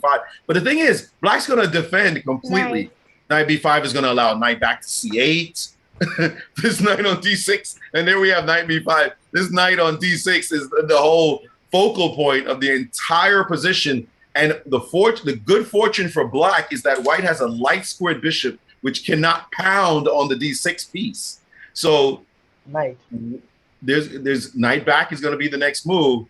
And you could do massive trades on. No, you can't. There should be a simple tactic, but I don't see it. Well, maybe just your queen g3, rook f6, and then plant the queen on the beautiful e5 square. Yeah, I wanted a kill, but I don't see a kill. So it looks like you just have to improve the position and maintain that nasty pin. And I like the maneuver. Queen g3, queen e5. Nice. If rook takes, then queen takes on e5. Whoa. Knight was said by Yvonne. What? I don't think Yvonne probably wanted that move. From building mines with chain I wonder what move she meant, though, if she wanted the trade or where else she wanted to go with the knight. Well, knight a7 won a pawn. Time, so maybe she just wanted to say a quick move at 45 seconds on the clock. Or she was thinking about the brilliant knight takes a7, winning a pawn. Oh. That could have hurt some feelings as well. Right, followed by queen g3. Love it. No, just taking, then followed by queen g. But it's still now tricky. Yeah.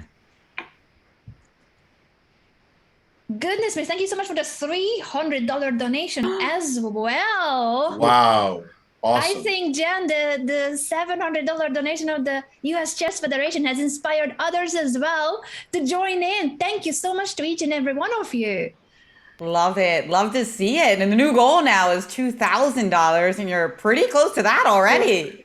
Yeah, I hope that we'll have to up it again. Give some more work to our production team.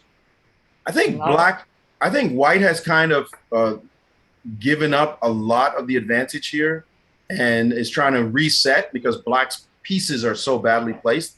The rook on f6, the rook on b6, the knight on c8. We still remember the knight that's sitting on d6 is a problem. The queen has to find some square, maybe f8, just to get out the way, but knight e6 will be a problem. Knight e4, what a bold move, but not necessarily a bad move.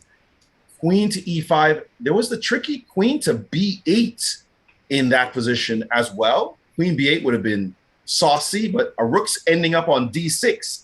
I don't know. I feel like this game is changing quite a bit.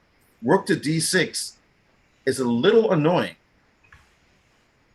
And after rook to d6, it's suddenly black who is pinning the pieces on the d file. Exactly. Only 40 seconds left for Peter and Jamie. Even less time for Brianna and Yvonne. 20 seconds. The last move was a blunder. White is now winning. Queen takes, knight takes, and now f3. If Yvonne says pawn, she's picking off a piece. Will she see it with only 20 she seconds? Said she said pawn. Way to go, Yvonne. Awesome. She spotted it, and this is winning a piece. Those discoordinated pieces, there's challenge of to try to maintain them. And here it is just a straight piece that's about to drop, and black has no way of figuring out how to coordinate an attack back.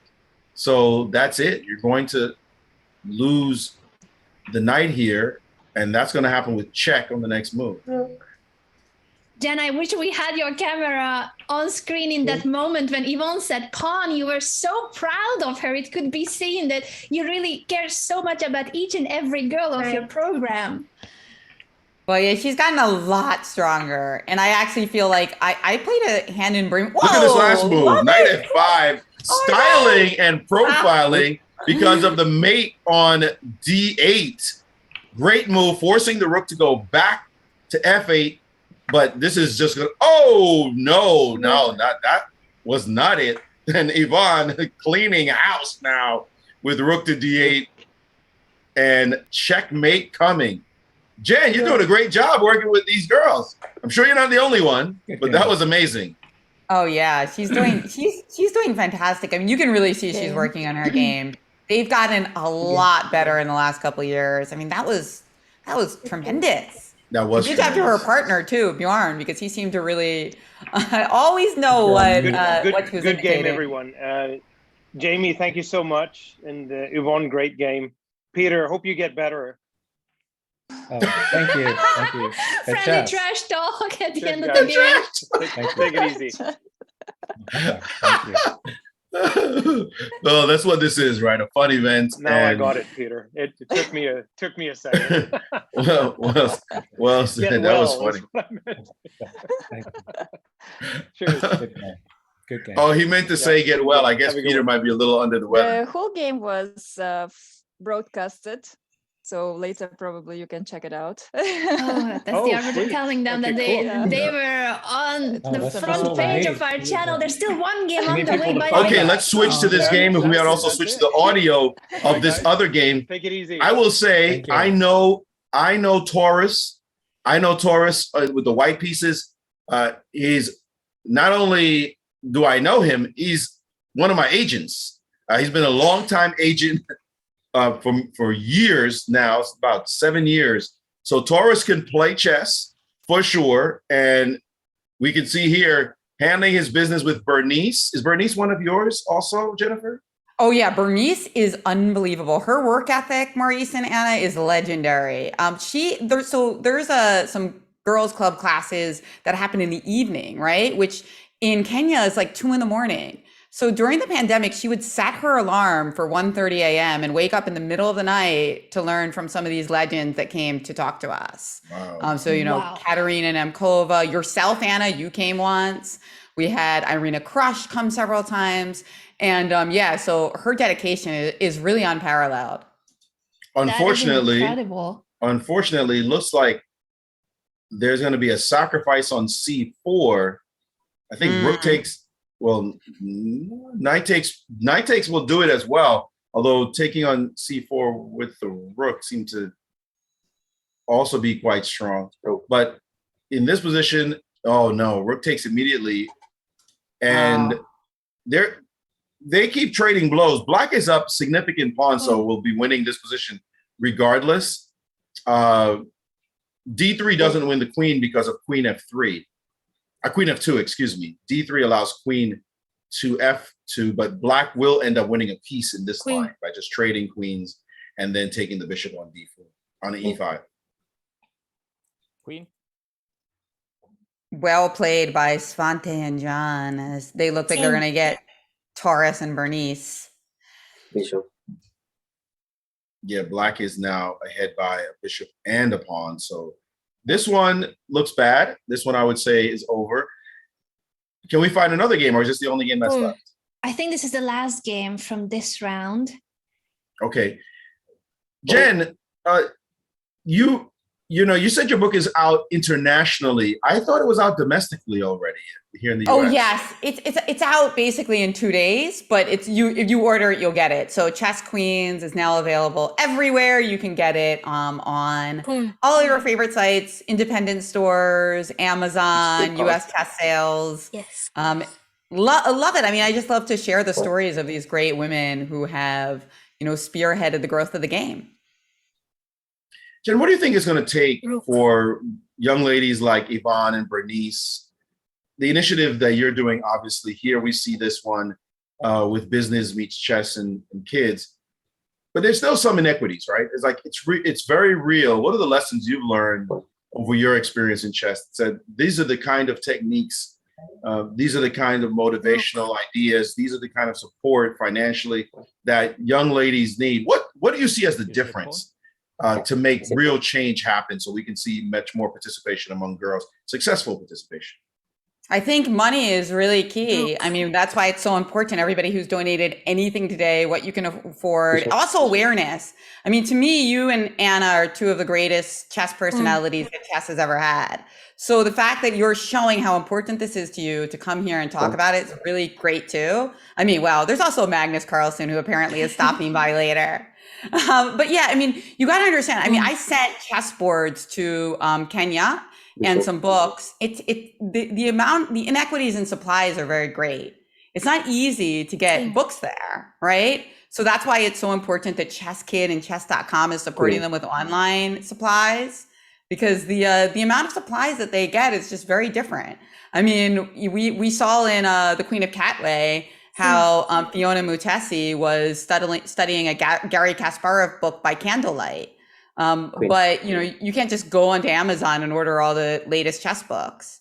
So I think what we see online with these training tools is going to be very key to creating more equality between talents all over the world. Yeah, absolutely. Well said. And it costs a heck of a lot to send anything you want by mail, unfortunately, from a lot of places in the world. So it is great to see that kind of online work with chess.com and chess24 being a part of it as well. I'm only concerned about stalemate in this one, by the way. Oh boy. But I think Black will make sure that does not happen. But it's almost mate, but it's almost stalemate as well. Mate in 2 in the position with a bishop. Will F6 John say would bishop? have He made said it. pawn. But pawn is also made in 2. So now we just do to play queen h3 and that will be Johnny ball game, and that's it. Nice. Black Well won done. that game. Good game. Good Good game. game. Rook b1 should have been rook a1. That's why I messed up. Oh, earlier. I'm gonna try to find We're that moment. listening I love in. to catch the post We game didn't analysis. start at this game, so that's why. Yeah, we missed that part. Unfortunately, it was a very complex middle here game. It seems. Instead of the bishop with the knight on d6, I think we're in big trouble there. Yeah. Yeah. Knight d6 here would have been quite a move. I'm not sure how much trouble, but still, they would have gotten at least a pawn that. Could we get the analysis board? Oh. Actually, no. Yeah. Rook knight d6 hits the rook. Rook c7 would be forced. Knight b5. Yeah, knight d6 was strong. Knight d6 would have been a nice move here. Black would have to sack an exchange somehow to stay in the game. Yes, there's so many threats. I can't remember. Does chess.com have there was an analysis. I think it's something that looks like a magnifying glass. I thought I remembered. Jen, the work that you do is, if we may cut the audio of the players, producer. Jen, the work that you do, which countries are the girls from? We know they're from Kenya. Any other countries that you're working with? We started with Kenya with the amazing Judith Karagu and her Lighthouse Chess Club. So there's a big critical mass from there, but we have added girls from other countries, including Zambia, Uganda, Malawi. So there's still a really nice critical mass from Kenya because of the great work that Judy does in Mombasa. But yeah, now we're adding more places to the party, and of course the United States. So the girls from America get to learn from the girls. And my dream is that one day they'll get to meet each other in person, and then I'll get to meet people like Bernice and Liz and Yvonne in person as well. You know who's in Kenya right now doing work is Yuanga Biamba. The star, the Mongolian player who's been in the US for many years, of course. She's in Kenya right now. I connected her with Gathinji Hinga in Kenya, but I didn't know of your program. I'm sure she would be incredible meeting with Judith and the girls there. She could make but you said she's in Mombasa. I think she's not in Mombasa, but still, maybe she could take a trip there and motivate the girls, because she's a 2,200 player. Oh yeah, Judith is wonderful. I mean, she's a great asset. She's just such a brilliant businesswoman. Judith Karagu. I had her on my podcast, Ladies Night, along with her the co-founder of the Lighthouse Chess Club, Dr. Philip Mwashe. So yeah, she's somebody that you always want to know if you were in Kenya. So certainly I should link them up, or we should make that happen. Yeah, I'll definitely, if you don't have her info, I'll send it to you. And she's very interested in doing some work there and making a difference, and she's there anyway. And then she's going to go to, I think she's almost certain to go to Uganda as well. So there could be some synergy there if you want to. Yeah, that's great. That's great. And Fiona started a foundation in Uganda as well, the Fiona Mutesi Foundation. So she's doing some great things. Now she's working in the United States for Microsoft, but she also is doing charity work in Uganda. So it's really amazing to see these champions giving back and trying to keep this virtuous cycle going. Maurice, Anna, thank you so much for everything you do. It's awesome to see you guys comment on these games. And to everybody who has made you reach the 2K goal with so much of the broadcast let to go. I'm excited to see what Magnus Carlsen has to say. And, thanks for giving me a little time on your show. We appreciate you being here. So much for joining Absolutely. us, Jen. And the huge donation of the US Chess Federation. We are $400 away from our goal of 2K. I hope that we're going to have to up the goal again soon. Thanks so much to everyone who has contributed. And Jen, thank you so much for sharing all the insights on all of your amazing initiatives, including the Cross Culture Girls program. Now we know that all the talented female players of today's event are from the very same program.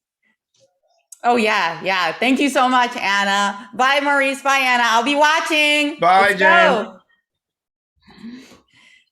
Maurice, Jen is such an inspiration. And I think your Yasser, that was spot on. That one sentence. That was great. I felt like I was right there in the studio of the St. Louis Chess Club. You guys are doing a brilliant job as a team always. Well, certainly Jennifer and Yasser are two people I've worked with for so many years. Both Jen and I are sort of, Jen first and now myself, we're doing all these other initiatives that we had to take a break from commentating. And Yasser's still manning the ship, holding down the fort for us with some great commentary by Alejandro and Christian Carilla. So we know we've got great people who are holding it down, but Jen does such great work and has done such great work over the years.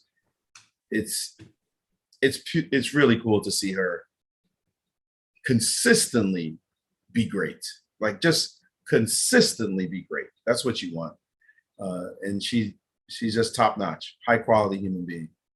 She is. We are so lucky to have her in the chess community, and as you guys said, this goes beyond chess. The support here can change the lives of these children and the lives of their families way beyond chess. Chess is the tool, the language in which they meet their mentors and in which they can meet our viewers that will be helping them to pursue their dreams in chess and also in their academic skills. And when I think about donating to chess, right, something like this, if not chess fans, then who? Right? If not chess fans, then who? We're not expecting some Bill Gates and Elon Musk, right, to just appear out of the sky and help our sport, our beloved game, rise up in diverse places. I mean, I'm not waiting for that, right? If not us, then who? Right? If not the chess fans who say, you know what? I will personally make a difference. I'm going to take a step. I will either donate money, donate books, donate my time. I will make a difference. And if we unify as a group, then our game rises higher and higher. Our voices are heard. Our money goes a longer way, right? Our activity, we sacrifice some time. That's what we're here for. If not us, then who? We want to be the change that we want to see in the world. And so you see incredible changes taking place. Fiona Mutesi coming out of the slums of Katwe, Uganda. the young lady, she might be 1600. That might be her rating, right? I've seen her play. She might be 1600. And yet she has dramatically impacted the lives of young girls and even the reputation of an entire country in Uganda. Uganda has a thriving chess scene happening there right now because of what happened with her, in part, large part, because of what happened with her. So everyone can make a difference. A lot of times people think, well, I'm not that good. What kind of difference will I make? I'm not Magnus Carlsen. Magnus does what Magnus does, but you can do it too. And in big ways and small ways, we all make a difference. So you see an event like this, you see the leadership of someone like Pontus Carlsen, Grandmaster Pontus Carlsen, making this event come together beautifully. We see Jen Shahadi giving some of her time, Magnus giving some of his time, you and I donating our time and skills to make this happen. And we have an audience that says, yeah, I got $20 here. Here's a 20. Boom. U.S. Chess Federation, here's 700. You give what you can. And it's just beautiful that we are the change we want to see in the world. This is our game. That was so beautifully said, Maurice. And it's true that there's no donation too small. It all adds up. Any donation, any amount will make a difference, because if many of our viewers consider how much can they afford, as little or as high that amount will be, it will help. It will help. And it's also, I think, a lot of times, Maurice, the case with charities that a lot of us, we want to help, but we don't know where to go, what to do, how do I make a change? But this is such a great cause, and also such a very specific task. We see the children whose lives we can impact. The participating kids here will be the ones benefiting from this charity occasion. Kids like them and fellow kids from other African countries as well. It's a very unique case where you meet the people whose life you will be impacting and whose lives you can make a lot better by helping them. And may I say this? You also see that you don't mess around if you play them. You might catch a beatdown. Oh yeah, okay? No, they are you might strong catch as hell. They are very these kids can play. strong. These kids are like, oh really? Give me the opportunity and sit down so I can perform some whoop ass. Let's go. Okay, that's what you're seeing here. You see they play moves, and 6-year-olds dropping bombs like that. Like what? You know there's talent, and it's coming. And it's coming. So we want to support this as much as possible. It's beautiful to see. I'm just extremely thrilled by what's happening here, and to see more of it happen as the future goes. So let's hope we hit some of our goals. And I think the next round starts in just a few minutes. Could we pull up some standings to see who might be making it into the semifinals? Is anyone left with a perfect score? The perfect score now after 3 rounds should be 9 points. And actually 2 teams, Maurice, are still on 9 points. Chess to Change and Agent, the 2 teams are going head to head. They must be playing against each other in the next round. By the way, there are 2 teams with 7. There are 4 teams that make it to the semifinals. So if we look at that right now, if it all ended right now, we would have 4 teams decided and in, right? That's what would happen. However, we still got 2 more rounds, so a lot could change in the next 2 rounds, but we've got 4 top teams, and I know there's some kind of playoff in case we have a tie to see who goes into the finals. We'll see into the semifinals. We'll see if we are in need of that. But right now, we do have 4 teams that wish it ended now. Like, can we stop now, please? No more chess. We just want to get to the semis. Exactly. No can do. Do you think, Maurice, prediction time, that there will be a single team that will keep the perfect score after 5 rounds? Or do you think that's too difficult in a field that is this competitive and talented? I don't think it's too difficult, but I don't know the teams well enough to know if there's one team that's dominant, maybe just the perfect storm. They're just working hand and brain and hand and brain and hand and brain, that kind of flow. I don't know enough to say, but the thing is, it kind of doesn't matter, even if you have a perfect score. I love formats where, yeah, it's nice. You did the initial part, but now it's playoff time and it's time to deliver. And we're all equal again. I love those formats. To me, that's the best format you can have. You see it in professional sports. You see it in the Champions Tour. That's you play your part. You get to a certain point, and now who's left? We're all equal again. Let's fight. So this is a great format, very exciting format, and we will see how it works out. We'll see if we get 4 teams going straight into the semifinals. Should be fun. I think we're starting. Yeah. I think the round is starting now. No? It's about to start. Let me take a look. Yeah, we already have games. Shall we start with the clash that's between the 2 teams on perfect score? This is it. Are you sure these are 2 teams with perfect score playing each other? They Leaf should and be Mercy, the only just 2 check. teams. Yes. So Chess to Change and Agent. We had a last-minute replacement, and luckily for us, there's no shortage of people wanting to help. Arvin from Chess to Change has stepped in to fill the last spot, and he's teaming up with Robert. While on the other team, we have Leaf from Agent, who is the son, I believe, of the owner of Agent. So it's one of the cases where it's a family from the Agent company. Crystal is the owner, an English businesswoman who is here represented by her son, Leaf. And Leaf, I believe, how old is he? He's also a young player. I need to get confirmation on his age, but rising star from England facing a rising star from Kenya. Sorry, teaming up with the rising star from Kenya. So far, the team of Leaf and Mercy have had no mercy on their opponents. They are dominating with perfect score. Can they maintain it, however, against the other perfect score in the competition? Arvin and Robert, again, those ratings we see there are bogus. 300, forget it. We have no 300s in this competition whatsoever. And we see here Caro Khan with knight f6, Tartakovsky variation, double pawns for black, but very difficult for white to prove an advantage, a clean advantage in this line without a lot of theoretical knowledge. Black usually is able to get out of this despite having those double pawns.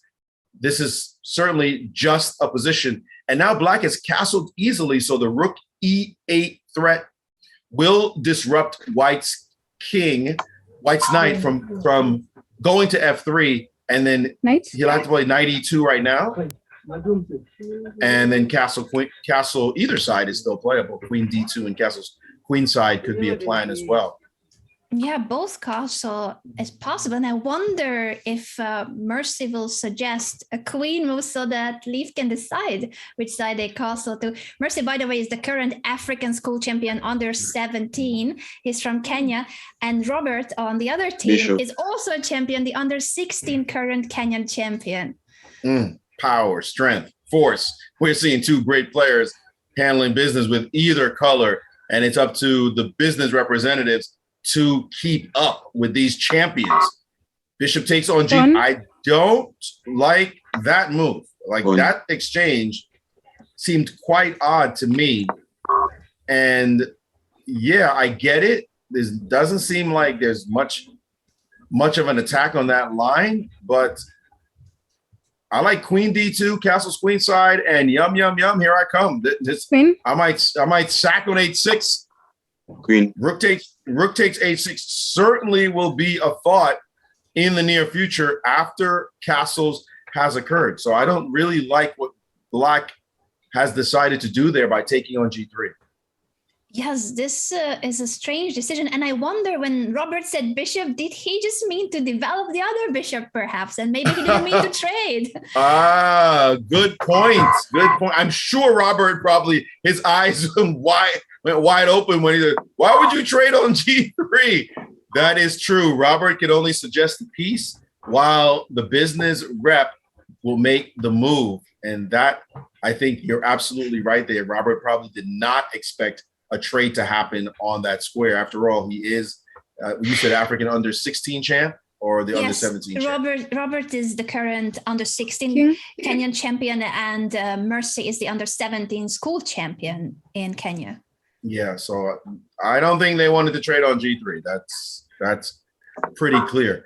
But now the issue of castling And I think not a lot of time taken to finally decide to castle kingside. The pawn on G2 Bishop was under attack, and he didn't want to play rook H2 to maintain the position, or even F3.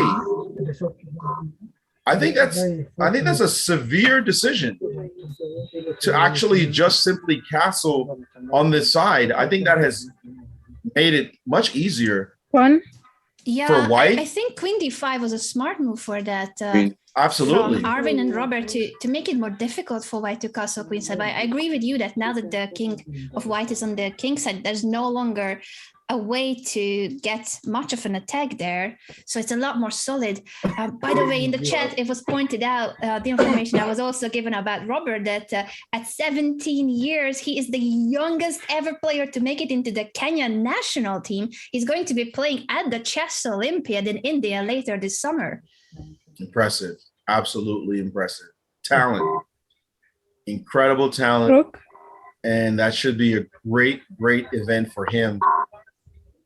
Rook now to D1.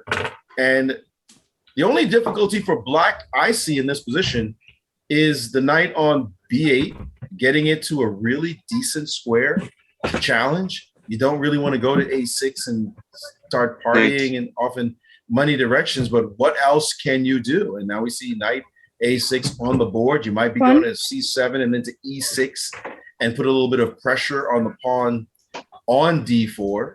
So that will be a maneuver. Of course, you make sure you don't hang your bishop on F5, but we know he won't. Now A3, white has some space here, but black does have play, solidity.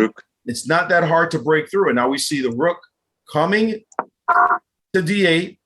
We got a champion on our hands. This is definitely two teams that are showing why they have perfect scores. Yeah, they are playing such a high level chess. I'm starting to wonder what is their strength, because obviously the ratings that we have next to the usernames, that's just because these are usernames made for today on chess.com for the event. But even I think that their FIDE ratings and their local ratings would not truly show how strong these players are. I think we have a bio. I'm going to check to see if the bio, does the bio say? Bishop. I don't think it says the rating. Yeah, because I don't remember seeing rating on the bios. Yeah. But I was also told that with some of the African tournaments, or maybe the majority, there's also an issue that you need to pay the FIDE fees if you want it FIDE rated. So they might not even have as many opportunities to gain rating. Look at this last move, knight to C5, getting to the E6 square with tempo. Hello. Knight to C5, you're pinned. So the queen has to move. Probably queen C2 is the most logical move, maintaining aggression, but queen F3 also reasonable. But now knight to E6 will be the next move. Excuse me. He said, okay, we'll play knight E4. And I think now, it's kind of now is the right time to play the move D5 if you're white. But you could also just play knight C3 if you want to be boring, completely boring about it. Knight. A knight move suggested by Mercy. I wonder if she wants to offer a trade of knights, and what will Leaf go for? Knight to F4. No, knight F4, another option, more dynamic. Hitting the knight on E4, preparing D5 on the next move. Man, they're finding some nice moves. They're finding some challenging moves. Now, knight move suggested, obviously, this was a part of the dance with putting your knight on E4. It's still fine, but you suggest tempo, right, against your knight. So there is a knight G5 that's playable here.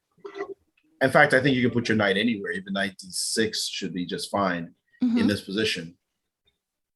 Yeah, and by the way, Maurice, you have requested the ratings, and our team has already found the answer to your question. Robert's rating here with the black pieces, the current Kenyan champion under 16 and part of the national team, the Olympic team.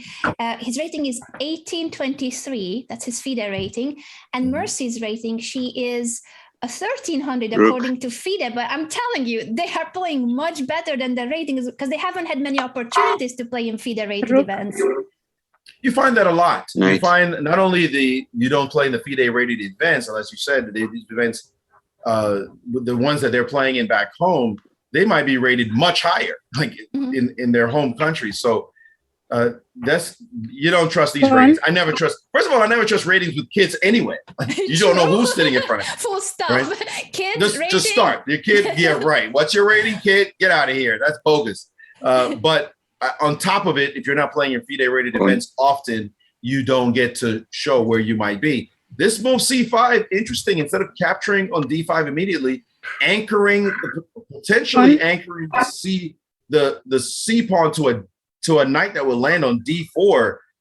What a big time decision, giving white this pass pawn. And look at this, B4 by white. This is some sharp chess being played. I'm not sure about that last move, but the game continues to be super sharp. Can black take on B4 and play for attacking those pawns? Should black play B5 maybe, some wild move? His position, I don't want to play this position with the clock ticking down. You want to analyze a little bit. Yeah, but there's not that much time to analyze with the time control being 5 minutes, 5-second increment. I'm also curious how this will turn out. B4 seems a very aggressive move, but I agree with you, Maurice, that those pawns can become targets and they can become vulnerable. B6, solid to protect the C5 pawn.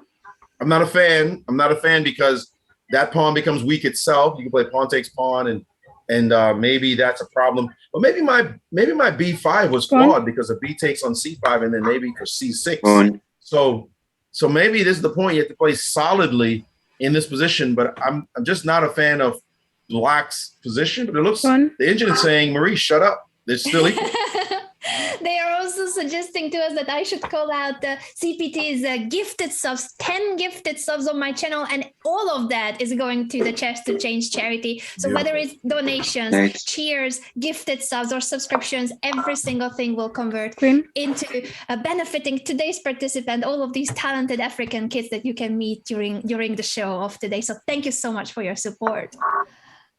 Okay, something big just happened. I was wondering where the queen was going to go after knight d4, and white has blundered the g-pawn.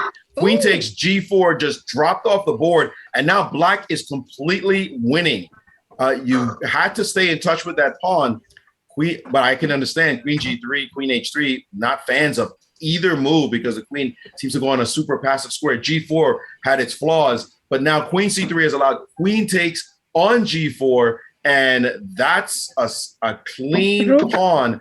White will have to scramble in this position. Did I hear the word rook get said? Because that's the last thing I want to do is put my rook on that square. And there's so much going on here. Queen takes f4. Queen was suggested and Bam! Beautiful sacrifice. That is all she wrote. Black is going to go to a perfect score, finding the brilliant queen takes f4, and that is it. Great game. White is busted. What to do now? Rook takes and accept that you're losing.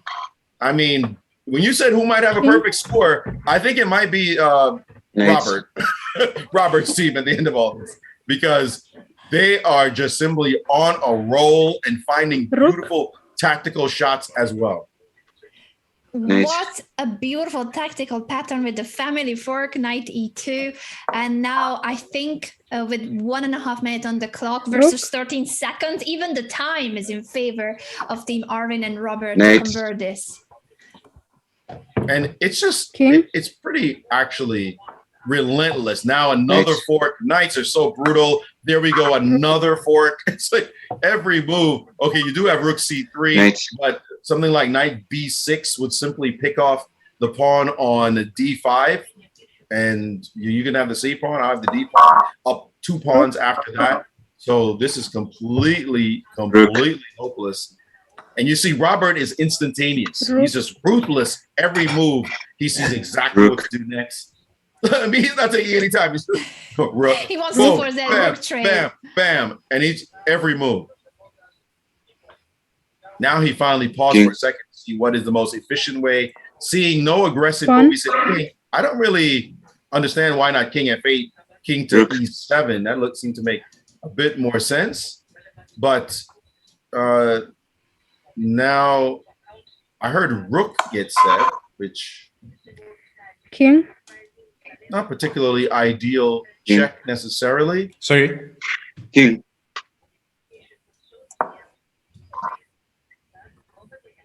Rook. 20 seconds left for Leaf and Mercy, and the piece down. It's a very, very tough position to play, but it's blitz. Oh, rook e3 check. Rook e3 check. And they found it. Rook e3 check. King takes hits, knight c4, and pick off the rook. Or you give up the a-pawn, which is going to be disastrous. And there you go. Knight check and give me the rook. And this is, you're seeing some sparkling chess. And what a night. I mean, talk about a night of magic. This night was incredible in this game. What a decider. This one is absolutely, completely busted.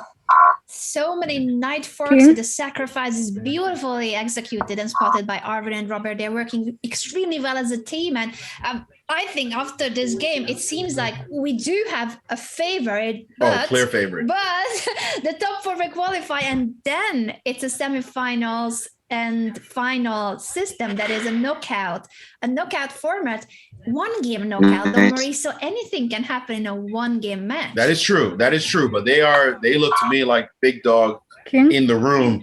I'm not a fan of this last idea, knight c3. I would have just brought the king up, take the pawns, and use the knight to sacrifice for the a pawn. That would have been very fast. Just king up and get the job done. It would have been impossible. Now we see the knight going on the other side. Knights versus a pawns are funny things.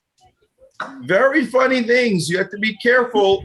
Push the a pawn and you got to watch it. You got leaving the a pawn. It's now you have to play accurately. I'm sure. Now you've reached the point where you got to start playing very accurately to make sure your knight gets back and deals with this pawn.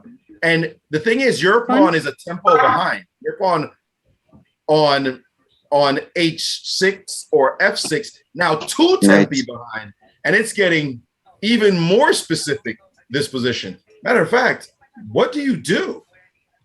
It's not simple at all, as you mentioned, Maurice, because if the knight goes to d5 after king b7, all the important squares are covered. Is winning. King b7 is winning. And now I'm trying to understand, what do you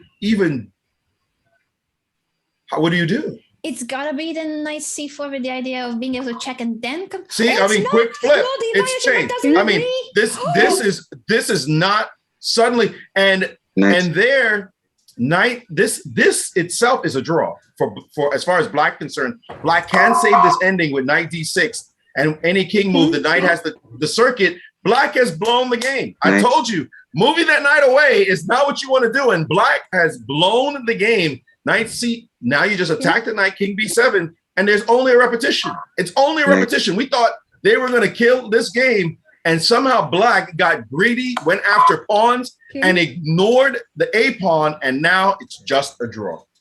What an escape by Leaf and Mercy. They kept fighting even though the endgame was completely lost with the piece down. But now this pass pawn is changing everything. The only pawn remaining for white, but that is enough. I wonder if Robert intended for his knight to be tossed all the way to the other side of the board, or if he understood earlier that his knight was needed, and we have the repetition. We could go back in this game. Yes, and absolutely. Let's see if we can hear them talking as well. The system automatically, chess.com automatically draws positions, like repetition. Yeah, but like I think we should have like knight a4 at some point, and then the king goes to collect the pawns. Yeah, I think knight a4 is good. But I mean, in the like, end, is that a draw? Over here, I think after rook takes and rook c7, there's rook a5. I wanted you to play rook a5. But is it alright if I see the evaluation? Am I allowed to look at the evaluation for this? Or? Yeah, sure, yeah. Yeah, game's over. Never reported it. And the next round is in 15 minutes. 15 minutes. I was paranoid because I thought that was a winning endgame for us at the end.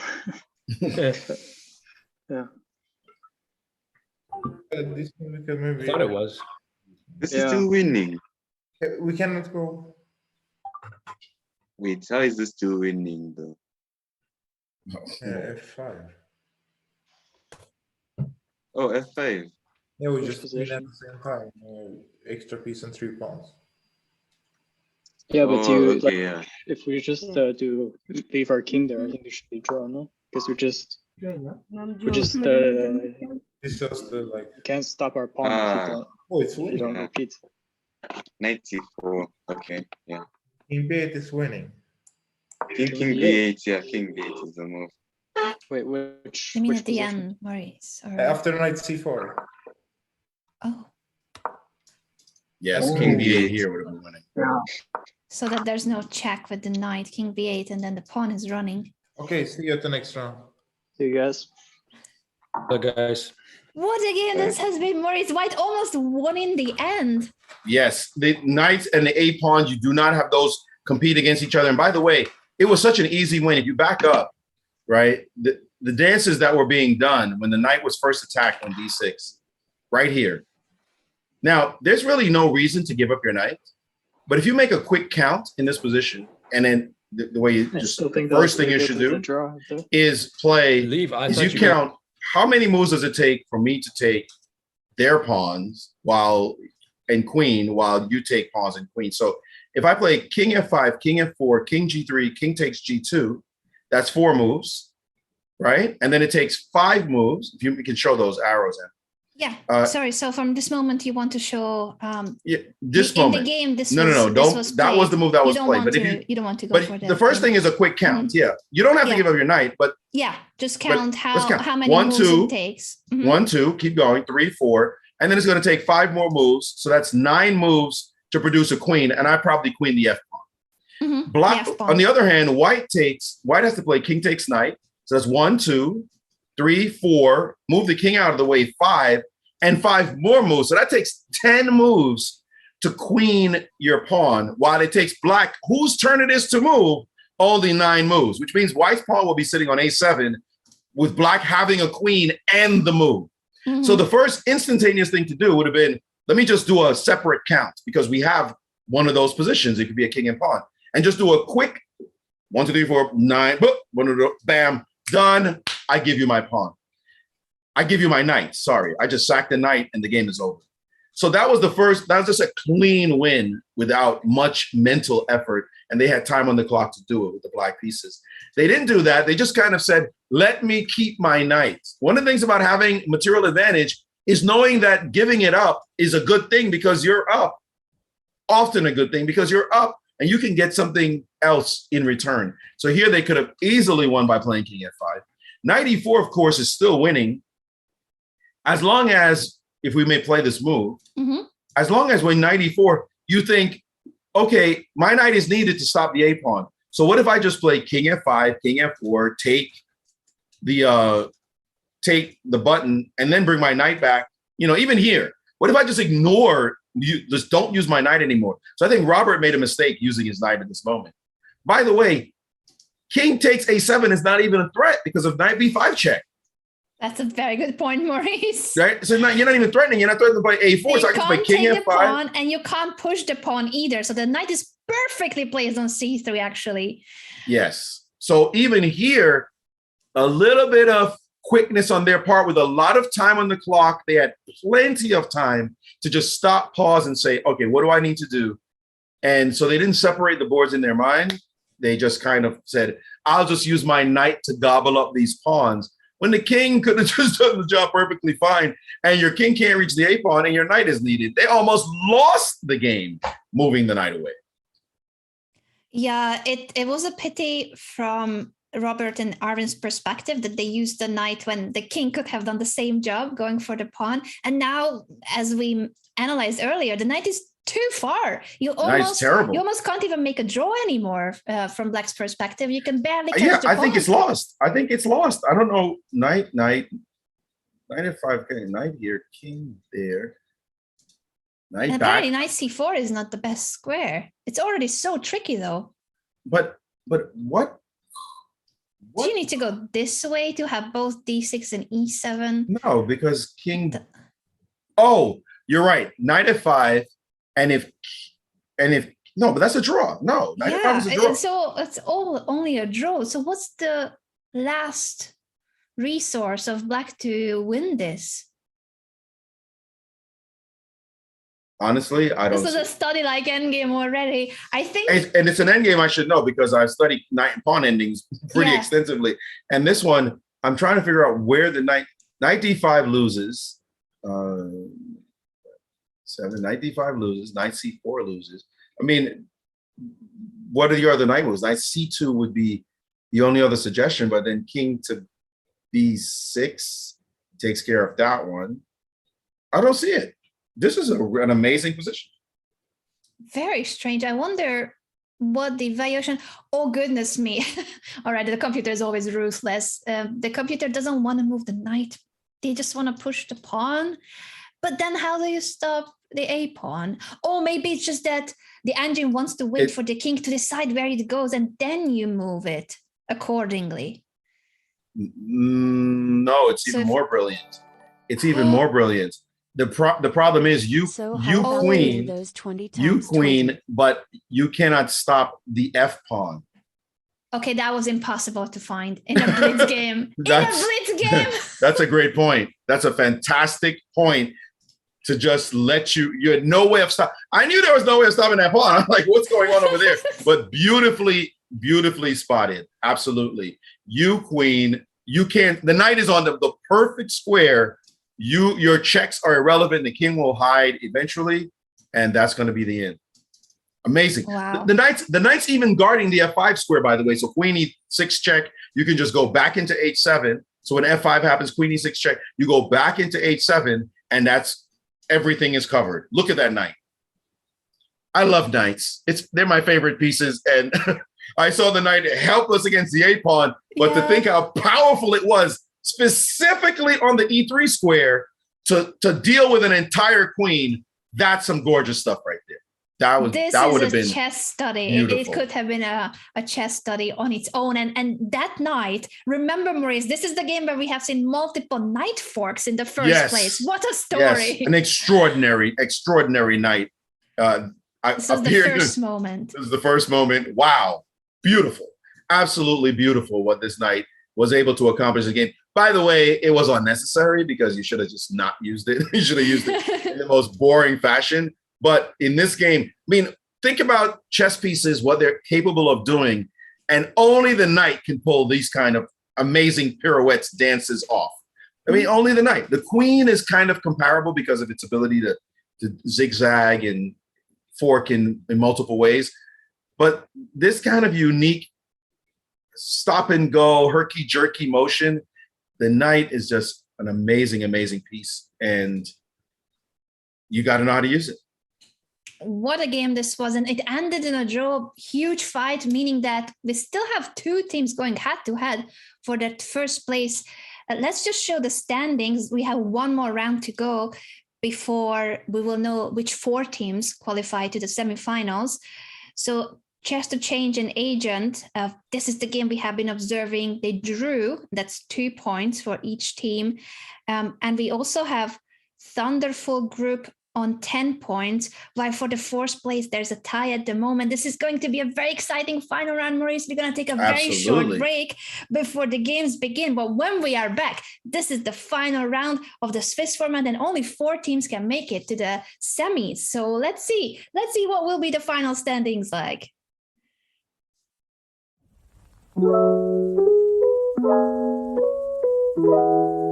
Yes. Amazing. Kennedy, you might have lost, but you won our hearts.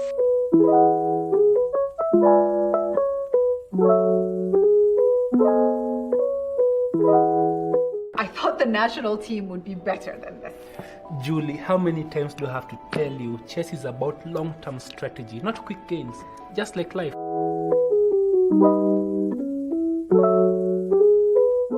Like always, the girls have to save the boys. Wow. Chess has given me an identity, helped me to stay positive through all the challenges, opened doors, made me friends, and improved my problem-solving skills, which has really helped me in school. I really like the fact that everyone can play chess, no matter the background, tribe, gender, or age. Born and raised in Mukuru Kwanjenga slum, the young chess enthusiast is slowly but surely playing his way to a better life. Isaiah's fervor for a game that is widely considered an elite sport for a chosen few has resulted in major life changes. Key among them, elevating his family's living conditions. When we saw the board, everyone was saying like, it is checkers, it is drafts, you see. But like that was my first time I saw chess. But at first I did not gain that interest. Like I was just playing it for fun, but I started playing serious chess when I went, when I attended my first tournament at Makini. That was in 2016.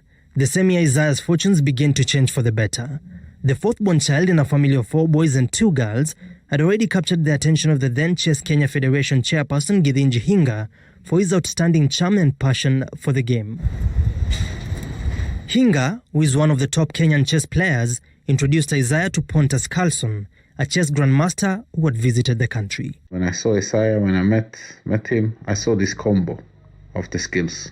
To be honest, I saw myself a bit in the young man, and then you see that I'm doing well. So then I think he can be next. It is that unique character that resulted to the Swedish grandmaster taking the young Kenyan chess player as his protege. With time, the mentorship has even extended beyond the game. Fast forward to this year with the corona outbreak and everything, and Pontus was really concerned about the plight of this young man. The idea was to get him to a more comfortable place, of course, like to get him a computer in the setting that they're living in and also the cramped conditions that they were in. We had to uplift the entire family. Raising my family from a lower background to a higher background, and right now like all of my family members are very happy, and this like was my lifetime goal, to make my family members happy.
Welcome back, everyone. This is the final round of the Swiss format, and then we're gonna get to see who are the top 4 teams that will make it to the semis and the finals of our Chess to Change charity event. Maurice, what we see on the board is one of the leading teams, Arvin and Robert here with the white pieces, and Black hasn't made any piece moves, only pawn pushes. You see that? By the way, turn off the line so that we're not distracted by the computer moves. Oh, yes, I didn't And we can at least have the evaluation bar. Yes, Black is playing a very interesting line here with F6. I'm not appreciating Black's play, but this move is very contentious because you move the bishop, Black saying, I'm only making pawn moves. I'll take your pawn on C4 and good luck winning it back. So this one, bishop back.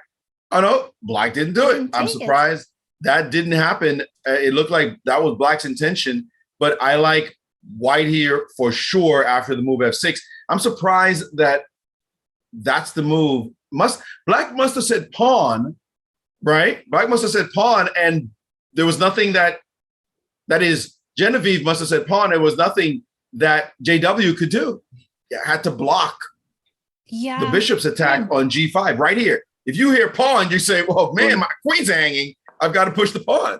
So bishop back, then played, and now bishop to D6 takes. Knight. Takes, queen takes, and now pawn up to E3, and now knight to E7. And Black's not great here, but I wouldn't say Black's lost by any means. Yeah, this position, now that the pawn wasn't taken, is advantageous for white being ahead in development, but it's also a very close structure where we shall see how, first of all, Black will react to the queen bishop battery targeting H7. That's a big deal. That's a very big deal in the position. And you've got to, whoa. All right. That's a serious move, allowing bishop H7 check. The bishop doesn't have an easy route back because taking on H7, king H8, bishop E4 can be met by F5, and the bishop is trapped. So he decided, look, white decided to take on C4 and avoid the complications associated with bishop H7. I think that was not the right decision. I would have taken on H7 and figured whatever else to do next, you at least get out to G6. So I'm surprised that happened. And looks like Black has gotten away with pawn moves more than once in this game. And again, we're back. The story is back. H7 is hanging. Again, they get away with it this time. Black will need to react to this threat on H7. Knight to F5. Knight to F5. To block. I'm not a fan. First of all, G4 looks interesting. Like, why shouldn't I play G4? That looks like freebie. Will Robert say pawn? And then it's down to Arvin to decide. It's a compromising move on the king side, but it's worth the pawn as far as I'm concerned. G4 is powerful, and looks like Robert, who is a strong player, we know, is contemplating it and finally has decided to play it. And G4 on the board, move that knight, give up that pawn. Got to move it. No, nothing to do but move the knight, and that pawn is going to hang with check. And then you can defend your pawn on bishop. And there we go. Robert said snack time. We know he's a strong player. Now, the only point of interest here is that there is the so-called threat of F5. Is it a real threat? I don't think so. But it's a move. I mean, it's something to look at. The thing is, knight G5 will protect the bishop, so the piece is not going to go lost. And it's not easy to eject this knight. But there are some complications should you just bring the bishop back. Because if you bring the bishop back, E5 is the move. And E5 opening up the center while the white king is in the middle of the board. That could be quite a mess there. Yes, being absolutely. down a pawn, but this king is going to be exposed. You're right. And the G-pawn's Maurice. hanging. The G-pawn's hanging. So you've got to be alert to that as well. I might put the bishop on E4 to deal with that, so that my knight's protected, and then bishop. Bishop. You see this? I might have put it on. I put it on E4, But will Genevieve say pawn? This is a critical moment. huge moment. I still think white must be better with the complications. Must be better after this move. But the game blows up with the move e5. Like just absolutely goes hog. And we heard pawn, and let's see if it happens. And that's 11-year-old Genevieve from Kenya saying pawn, but her teammate JW pushed another pawn. No, B4, I'm not a fan. That just drove the knight to a great square. And Genevieve is probably sitting there thinking, who is this businessman playing moves I didn't want? I wanted to play E5. The 11-year-old saw the tactics and the wild play. And instead the businessman said, no, we're going to be conservative. But this conservative play is not great. This is just bad now. Clearly, I mean, could you go back and let's see the evaluation bar against E5? Because I think E5 is worse for black. For sure. Yeah, it's still worse for black. But definitely more complex for but it was white to more respond complex. to. You just have to go for some. But this way of playing with pawn to b4 as the game continued is much worse for black. Let me jump to the current position of the b4. Queen d7, knight to c5. That queen is being chased constantly, and the knight is beautifully located on c5. Oh yeah. g5. Looking to open up that side. There's h7 action. There's also queen e2. There's also queen e2 and hang out on that side. That's going to be dangerous as well. Rook. A nice capture. Rook takes. Rook takes. Guard. The only thing I see with that rook takes is that the rook will stop you from getting to the H file. But why not knight g5? Oh, wait, why not knight e4? What's wrong with knight e4?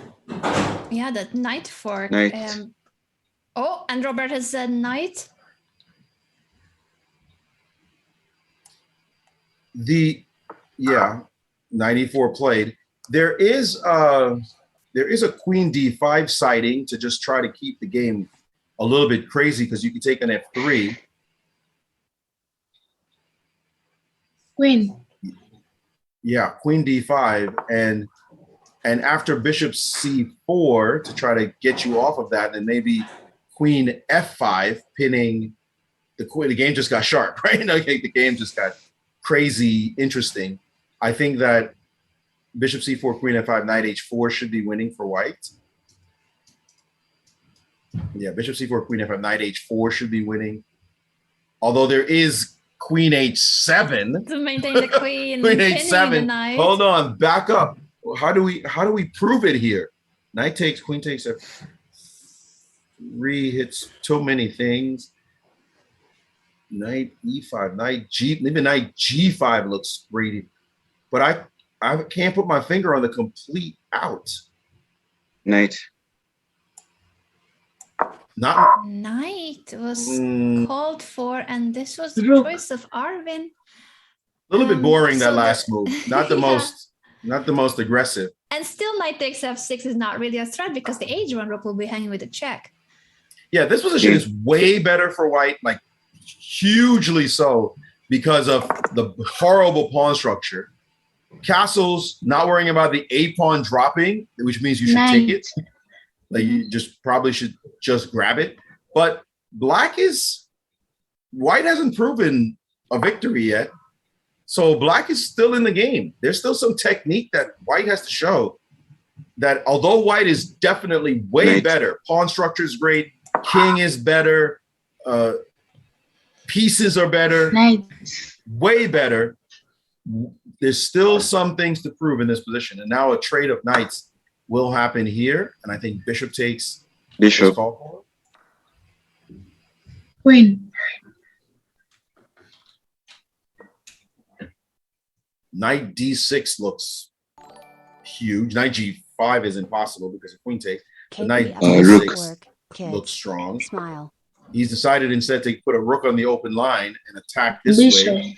Also quite strong. Black's pieces are terrible, as we said, and the pawn structure is bad. So this is really good for him. Really, allowing knight d6. Crushing. Knight immediately said by Robert, spotting that idea Attacking Instant. the bishop and knight fork on f7. Not just knight fork on f7. When your king goes to g8, knight takes rook, you can't take back. Like, I mean, it's horrible. Queen. It's devastating. I heard the word queen get said, which means ditching the bishop on b. No, not like this. Not like this. Now you lose everybody. Now that's King. That's awful and over. There goes Right. rook. Robert is ruthless. I mean, King. Robert's taking revenge for that last game where he knew he was winning, and he's telling Arvin, fix the business now. We need to take care of business this time. He is doing so, and I think in the meantime that the other team, Agent, who have been leading together with Chess to Change, I think they already have won their game. So if Arvin and Robert will win this, and it looks like now with the rook up and attacking the black king, they should be winning soon. We're gonna have two teams tied for the first Queen. place. So could we see some other game? Is there any other game left with teams that are contending? Let's see if we can find one of these other games, because this is over. This one's totally busted. So the other team that was fighting for the first place, Agent, I think they already have Right, you said won. Agent done their job. So we got two teams, or we have two other teams trying to make it into the semifinals. So King. what are... Let me take a look at the other matches. We have Skyfora against Orbit. We also have the game we have been observing, and Next ML against Tin Fonder. Well, this looks like fun. What is this? King. This one is sharp. Even material, bishops versus knights. Exposed white king is the thing I mainly see, but I see a white rook on the 7th rank, dominant knight on d5. How do you evaluate this position? This one is wild. Bishop is hanging on f7. I think we're hearing another game get played. We need to get to this exact Yeah, game I think and we get the are audio still for this. in the audio of the previous game. If we can switch to the Next ML versus Tin Fonder matchup. Okay, well, look, we've got 17 seconds left for white, 27 seconds for black. We do get a 5-second increment. Two bishops versus two knights. White's king is a bit more exposed, but not horribly exposed. White with the rook on the 7th, black with the bishop on the back row. I mean, the imbalance is here. White with these double pawns, black with a backward D pawn. White has isolated pawns, and now bishop to b6, allowing rook. I was going to say, allowing 97. 97, Knight but they forwards. didn't see it. The rook was brought back to A1. Missing 97, and now rook at 97, and it's game. It's mating. You moved the queen. Bishop. What? Missing moves. Oh my God, 97 was mating by force. Oh man, let's get back to the game, because the time pressure is scaring both teams. Where are we now? Bishop took knight, pawn takes queen back, so we have a superior knight against the bishop in this position, but wins missed by white so far. They both are feeling the time pressure ticking down. Queen now to e7. I like rook a6 instinctively, but even rook f1 makes sense with the superior knight. Bishop dropping back to d8. Auto going to c7. Why not take the d6 pawn right now? Rook d6. He says queen instead. I would just play queen e2 and chill, but queen h3 looks okay. Looks okay. Queen f7. No threat per se, not going down to any squares. So rook takes on d6, not being afraid of any ghosts. White is now up a pawn. 6 seconds for white though. Rook down, and this is winning a piece. Wait, queen f3. Queen f3. Attacking the knight. Queen d1 is possible. Queen e3 is possible. This is pure counterplay. Knight f6. Ah, no, time. And he lost on time. And he lost on time thinking about it. And Thomas, black, we did it. despite Yes, being in a lost congratulations. position, At least won one. the game. Incredible. That was That amazing. was such a crazy ending, with both teams having no time, and Maurice will still have the game that we started with for the first place. Arvin and Robert with the white pieces against JW and Genevieve. This game is still on, but supposedly it's made it 13. This is completely winning. There's no question about it. By the way, that last game, if you could check to see what the impact is on the standings, because white was winning and lost on time. And that might change things. I'm not really sure, but that was a huge result in this game. Not this one. Yeah, let me find it among all the games. This was the game we were discussing. So white was Oscar, Tin Thunder. Oscar and Abigail next ML. Were they were up there, weren't they, in the standings? Let's take a look. Next ML. Yes, if they had won, they would have had 11 points. I believe if I'm adding it up correctly, because it's 3 points for a win. No, but they're on 8. What are they on now? They were on 8 points and they lost this game on time, but they also so were they would playing have had for 11. a win.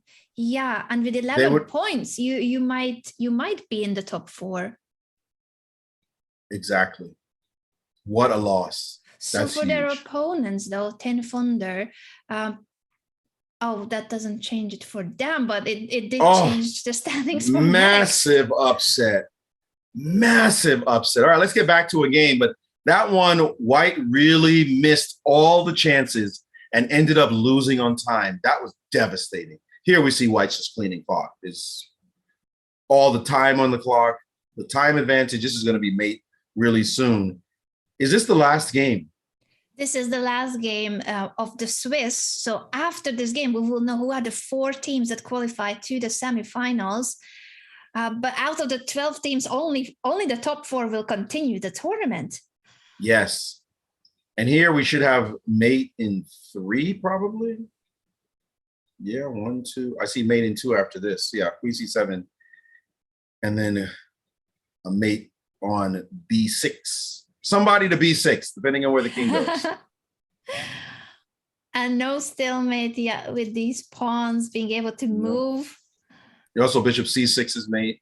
But beautiful knight knight checkmate. So that's Arvin and Robert who are winning this portion of the Swiss, but they are tied for first place because those 2 teams, I think they are still head-to-head. Will we see these 2 teams in the finals? But hold on a second. We have 2 11s, 1 10, but there are 2 teams with 9 points. Yeah, so only one can move forward. No? Yeah, I don't think the results are updated yet. I'm going to keep refreshing to see. Oh, I see. All right, so we'll know. Seconds, yes. But Chess to Change have won. Asians also have won, I believe. Mm-hmm. And then depending on the rest of the results, this could still be some of the teams like Thunderful or Skyfall are not making it if the last round didn't go well for them.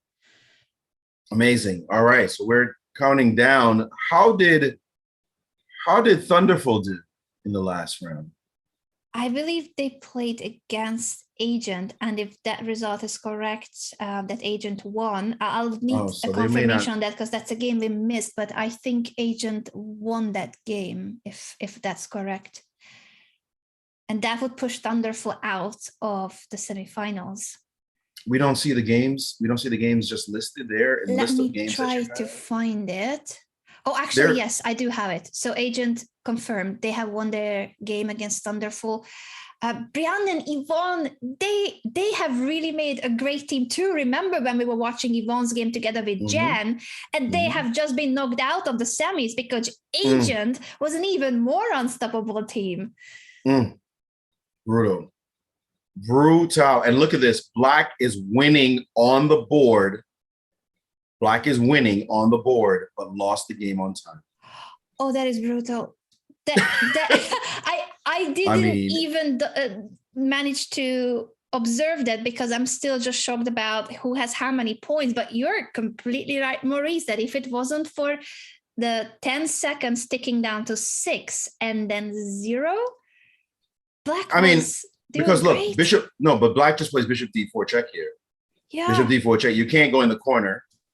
You can't come out to watch yourself get smoked by the pieces. So you're just losing. So all Black had to do was find Bishop D4 in this moment, and instead they flagged. And probably Yvonne was calculating it because it's the type of position where I'm sure she sensed that they have a winning combination. She must have been calculating it, but with 6 seconds on the clock, you don't have the time to do so. Excuse me, you're saying it's Yvonne's fault. I don't know whose fault it is. She might have said Bishop, and he might have passed. He might have passed. Who knows? Yeah. To be fair, that could very well have been the case too, because there's not much time, unfortunately, neither for the brain nor for the hand. Exactly. You maybe thought Queen F6 to defend, or Queen C4, or maybe wanted to play something else, and your teammate says a piece that you weren't thinking. I'll tell you a funny story that happened to me with Neil deGrasse Tyson, the astrophysicist. He was on my Twitch stream, and we were playing Hand and Brain, and we got, our time was ticking down. We were playing this young girl from St. Louis. Our time was ticking down, and I'm like, "Come on, move!" And he said something, and I move, and with no time on the clock, he yells out, "Bishop!" But we didn't have a bishop on the board. What? I said we don't have a bishop, and he gets flustered, and we end up drawing the game by running out of time. So people do get flustered while they're playing this with the clock ticking down if you don't have the experience. I can imagine. Wow. We're going to wait for the official standings. I'm going to refresh and see if the results are already marked, and then we can actually confirm the top 4 teams being chess to change. We do have 4. Yeah, no surprise with the first and second, because they were the 2 teams that only drew against each other and won every other round. Then we have Skyfora on 3rd place with 12 points. And Thunderful still makes it. I'm just glad that they weren't knocked out by that last game that was a winning position for them, but they lost on time. So they're still in. They're still in. To lose and still be in is incredible. But it just goes to show how well they have played in the previous rounds, because they were up there already on the same number of points. I'm sure the arbiters are happy. Arbiters like it when it's a boring event. Things are nice and predictable. You get 4 teams in instead of, okay, now we need another knockout game or tie breaks. Arbiters like it boring. This the whole event just runs smooth and easy, so they can sit back and just look and look. Okay, things went well. Thank you very much. Give me my paycheck. I'm gone.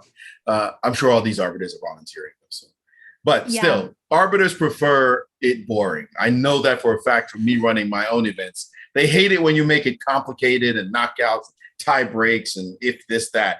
They like it simple. So this is simple. This is clean. 4 teams, well-deserved. We go on to the semifinals to see who will become the champions in the end.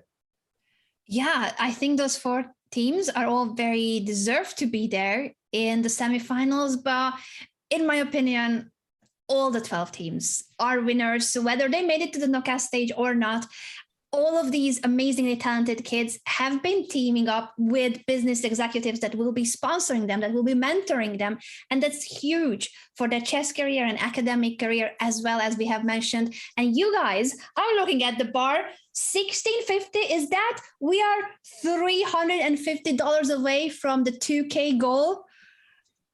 I heard Mr. Magnus Carlsen will be showing up soon, so we better impress him with that goal, right? I would say so. Magnus is going to say, come on, bring the dollars. Bring the dollars. It's a great event. He's made time out of his schedule to come here and show his support. I mean, he just finished playing a big event, and now he's decided he's going to make some time right away, literally fresh off a Norway chess victory, to say, yeah, I could be resting, or I could be supporting an amazing cause. And so absolutely appreciate the big dog of the big dogs himself coming to our event and saying a few words of support. That's going to be fantastic. We know you will want to hear from him and show him too that you can support this cause as well.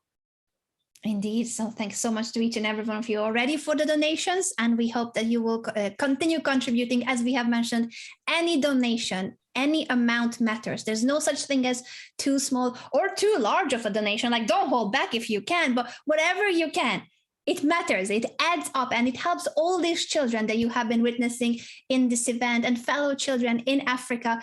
We're trying to help with every means possible, from chess books to school fees to food, clothes, housing, all sorts of basic needs as well, depending on the families.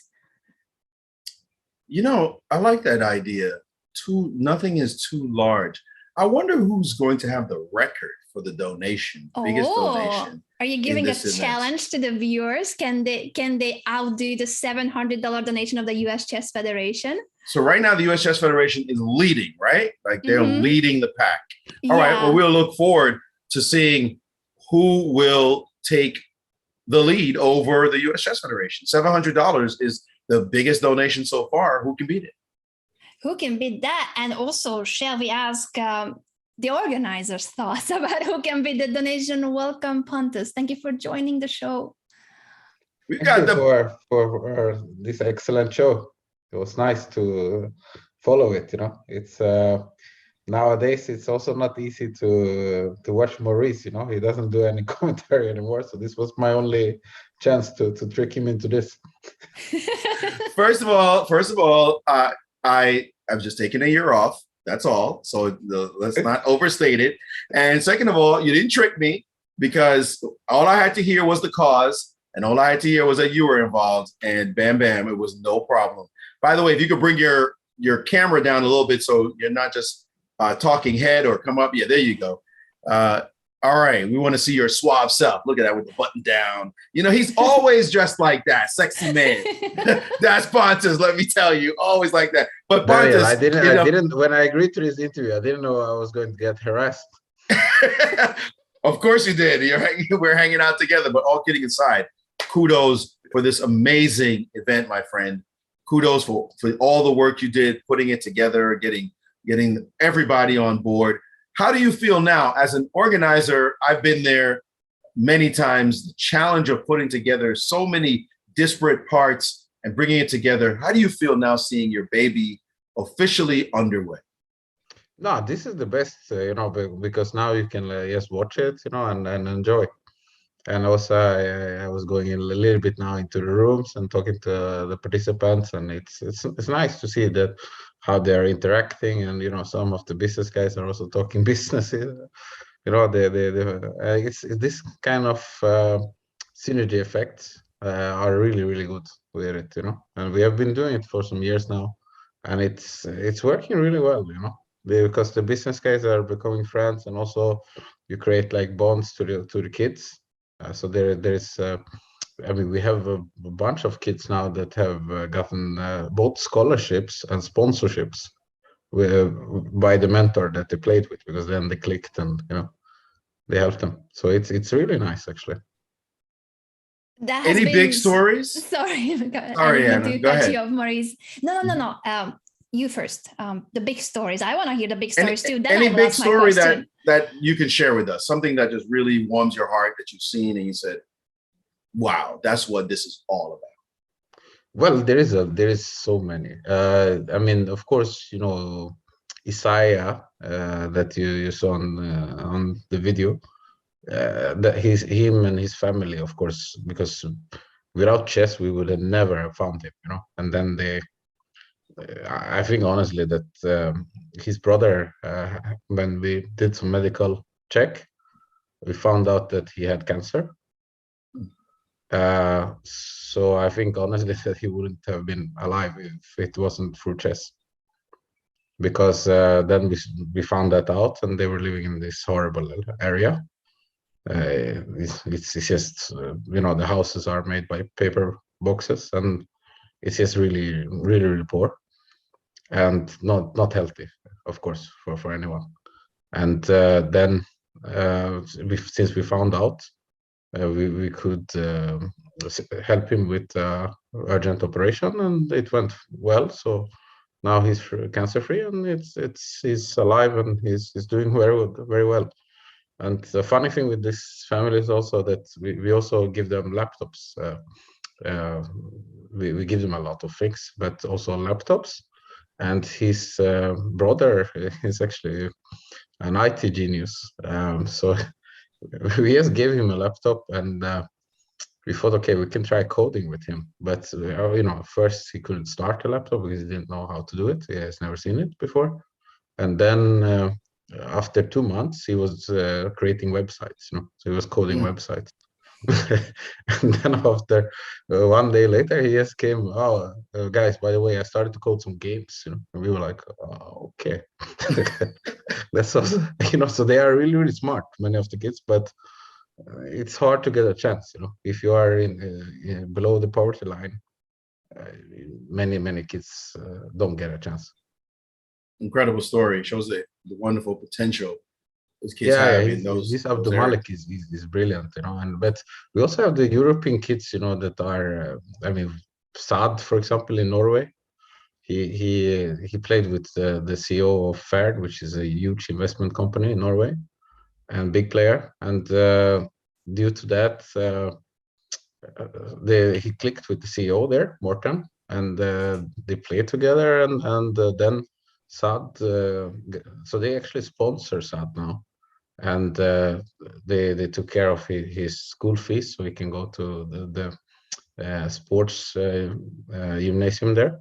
So he basically can he goes to the chess line led by Simon Agdestein. So he's in good hands. You probably have played him a bunch of times, Maurice, before.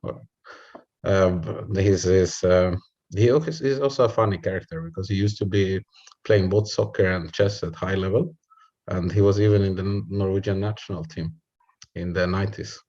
Yes, I never had a chance to play him, but yeah, fantastic school there, and they're supporting chess with kids churning out future champions. Yeah, exactly. And then Saad, they sponsor all his tournaments and trainings and everything, So he's doing some training camps now with Delchev, for example, as you know, a very solid, nice, good, great chess professional since many years back. So he's doing very, very, very well because of chess, because they met through our events, and they liked each other. So I think there are people who are viewing this and they're excited about it, but they might wonder, where's the money going? Like, what difference would a small amount make, whatever it is? The easiest let us way know.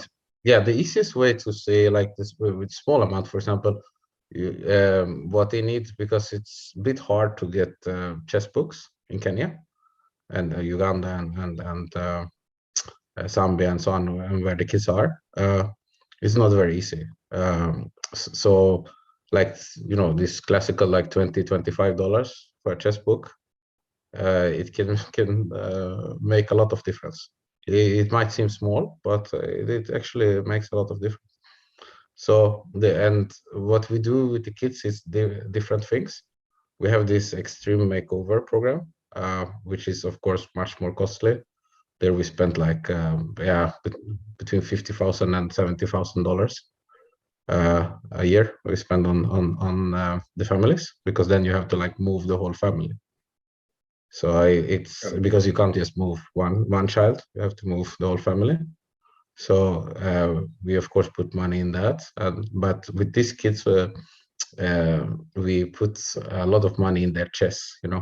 Like, of course, give them, this basic needs like food, like clothes and this kind of stuff as well, but mostly into their chess, like with laptops and it can be some app and it can be books, because these are the things that there's a huge shortage of that stuff in this area. They don't have it. And internet, for example, is such a thing.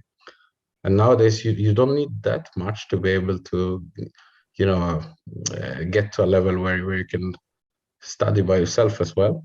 If you just have internet connection and a laptop, and a database, you don't even need a database. You can go online and get games. Yeah.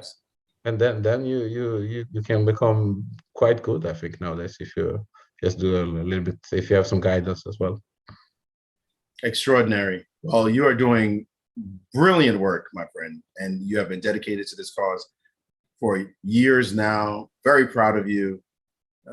We can't all be Magnus Carlsen and MVL and all the top players, the Ferrugias of the world, but as grandmasters, to leverage what this game has given to us and be able to give back. There, sir, you are a world champion. So very much appreciated. your vision and hard work.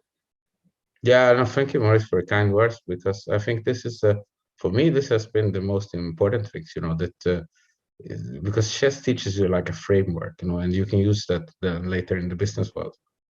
It's actually, I've learned a lot on that I started to play chess, and I realized that when I went into the business world that I had a huge advantage, you can say, because you already have the framework, and also this, like with visualization, you visualize something, like a negotiation or whatever it is, you can visualize it in your head, because as a chess player you're used to do that, and it's just a huge advantage, I think. So I think chess has given many people a lot. We have Enrique that was actually supposed to play today, the founder of Chess24, and he also, we were discussing this a little bit, and how good chess is for when you go into business. Mm-hmm. Well, we appreciate it, sir. Thank you for joining us. We won't keep you any longer. We've got the semifinals underway. I mean, I know you're a chess player. You might want to comment as well, but I know you've been busy today, so I'm going to leave you alone. I'm not going to give you any extra work. Thanks so much, Pontus. I think you have a decent replacer that can come a little bit later. We expect. I think you might know the guy, and I think he's a bit better in chess. Just a little bit, right? And not yeah, a big almost difference. the same name. So I will tell you one last thing. We had a really funny. It was years back when we were supposed to play the Siegerman tournament, and it was my debut. So I hadn't played at that level before that tournament. And then basically there was a poll who is going to win the tournament. And since, of course, for people outside the Nordic countries, they are confusing our names a lot. So many people think that Carlsen and Carlsen is the same. And they can't distinguish. So of course I got like 80% of the polls, and the people thought I was going to win, even though I was the newcomer and the lowest rated player. So I'm sure that he can take over. He can do a decent job commentating. You've got a regal last name, sir. Absolutely. But Grandmaster in your own right, Pontus Carlsen, again, thank you so much for making this event happen. People should see your face and know who the visionary is behind all this. And you have done a magnificent job. We hope to see more of this, and we'll continue to support you. Thank you. And well done, both Anna and Maurice. Great. I like it. Thank you. Thank you, sir. Thank you so much, Pontus, and thank you so much for organizing this whole event. The semifinals have just started. Maurice, we're going to need to take a look at these two matches that are being played at the same time. We are starting with the game between Arvin and Robert, with the white pieces facing Brian and Yvonne. An e5 pawn push. Oh, and knight has been called out because that's a hanging piece. By the way, we did see this move, bishop g4 and bishop takes f3, voluntarily seating the two bishops earlier in the game. So we did see that. Now we get to this move, knight to e8, and white has played the thematic break with e6, cracking the pawn structure, forcing the break of black's pawns, the breakup of black's pawns. And it looks like f takes e6 was played, and now knight g5 and pounding away at this pawn on e6, threatening a nasty fork. The other threat that you have to pay attention to that could happen, not good it seems, but it's a dangerous idea, is knight takes on h7 with queen h5 check coming and a capture on g6, and then the dark square bishop shows up. So those are real issues that black has to face. Easy sacrifice for white. Arvin and Robert, I mean, they're the favorites. I'm sorry to say. They're just the favorites in my opinion. They've been playing boss chess this whole time. They have been a great team. And of course, Robert is a very strong player, and his teammate too is a very strong player. And they will have to, Björn and Yvonne, they have a difficult task here with the position. Bishop has been set, so no knight takes h7 sacrifice, but bishop c4 to put more pressure on e6. This is the more positional way, definite advantage for white, but not going to be as deadly as anything else. This looks survivable.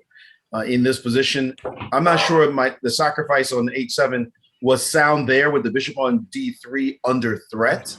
So they just played the simple move. They said, look, we're just going to ground and pound on the e6 pawn. So what do you think Yvonne will say as a move? They have the chance of trading queens. They have not too many ways to guard the pawn on e6. Pawn's dead. I mean, the pawn's dead. You don't you don't care about this pawn now. You need to just accept that you're going to ditch the pawn. I'm not sure I'd be thrilled to see an endgame here. Maybe knight d6. Knight d6, bishop e6 check was problematic. Queen c8 was ugly. I'm not sure. All of Black's moves look like they're disadvantaged, but now I don't know why rook hasn't been said already. That rook is automatic. Yeah, I wonder if Robert is considering the check here, but that will not work No, after knight that's takes not going to e6. work. So he has you to have, say rook. You have to say rook, and why hasn't it occurred already? The only way for Robert and Arvin to go down is for some kind of issue with the internet connection. That's Yeah, I was as far as I'm wondering concerned. about that. A disconnection. I think Arvin is away. That's good. Oh, there Sorry, we I'm back. go. Sorry. I'm hearing some chatter. Rook. And now finally, rook. After a long time, that's an automatic move for Robert. So something happened in Might that have been an moment. internet connection issue. Yeah, that's the only thing that could have happened, or he might have run to the restroom real quick. Who knows? But right now, it's advantage white. The e6 pawn looks like, but hold on a second. No, rook f6, bishop e3 is playable, and you will do damage. And they said rook, but bishop Holding e3 onto the is pawn. very strong and played. And there's no way of keeping the pawn any longer. The knight is hanging and will be captured, whether it moves away or whether it's defended. But once this knight is gone, the pawn is gone too.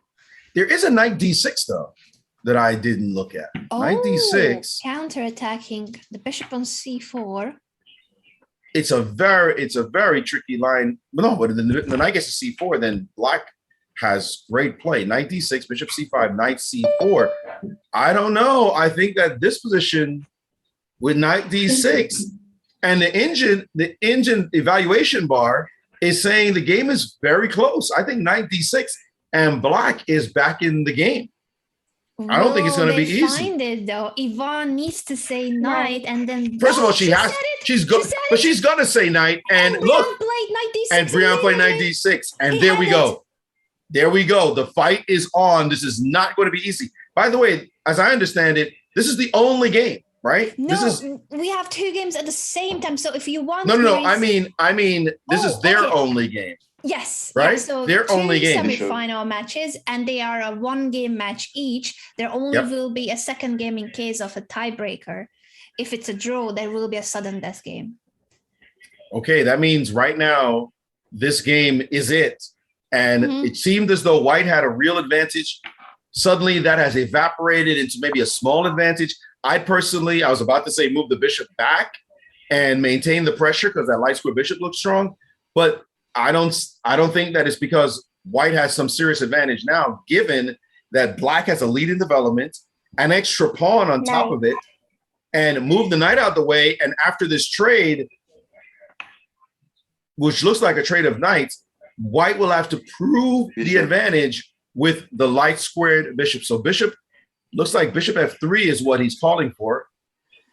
Even bishop g4 looks interesting. When it has been played, bishop f3 was also found. Such a high-level game in a really complex middle game.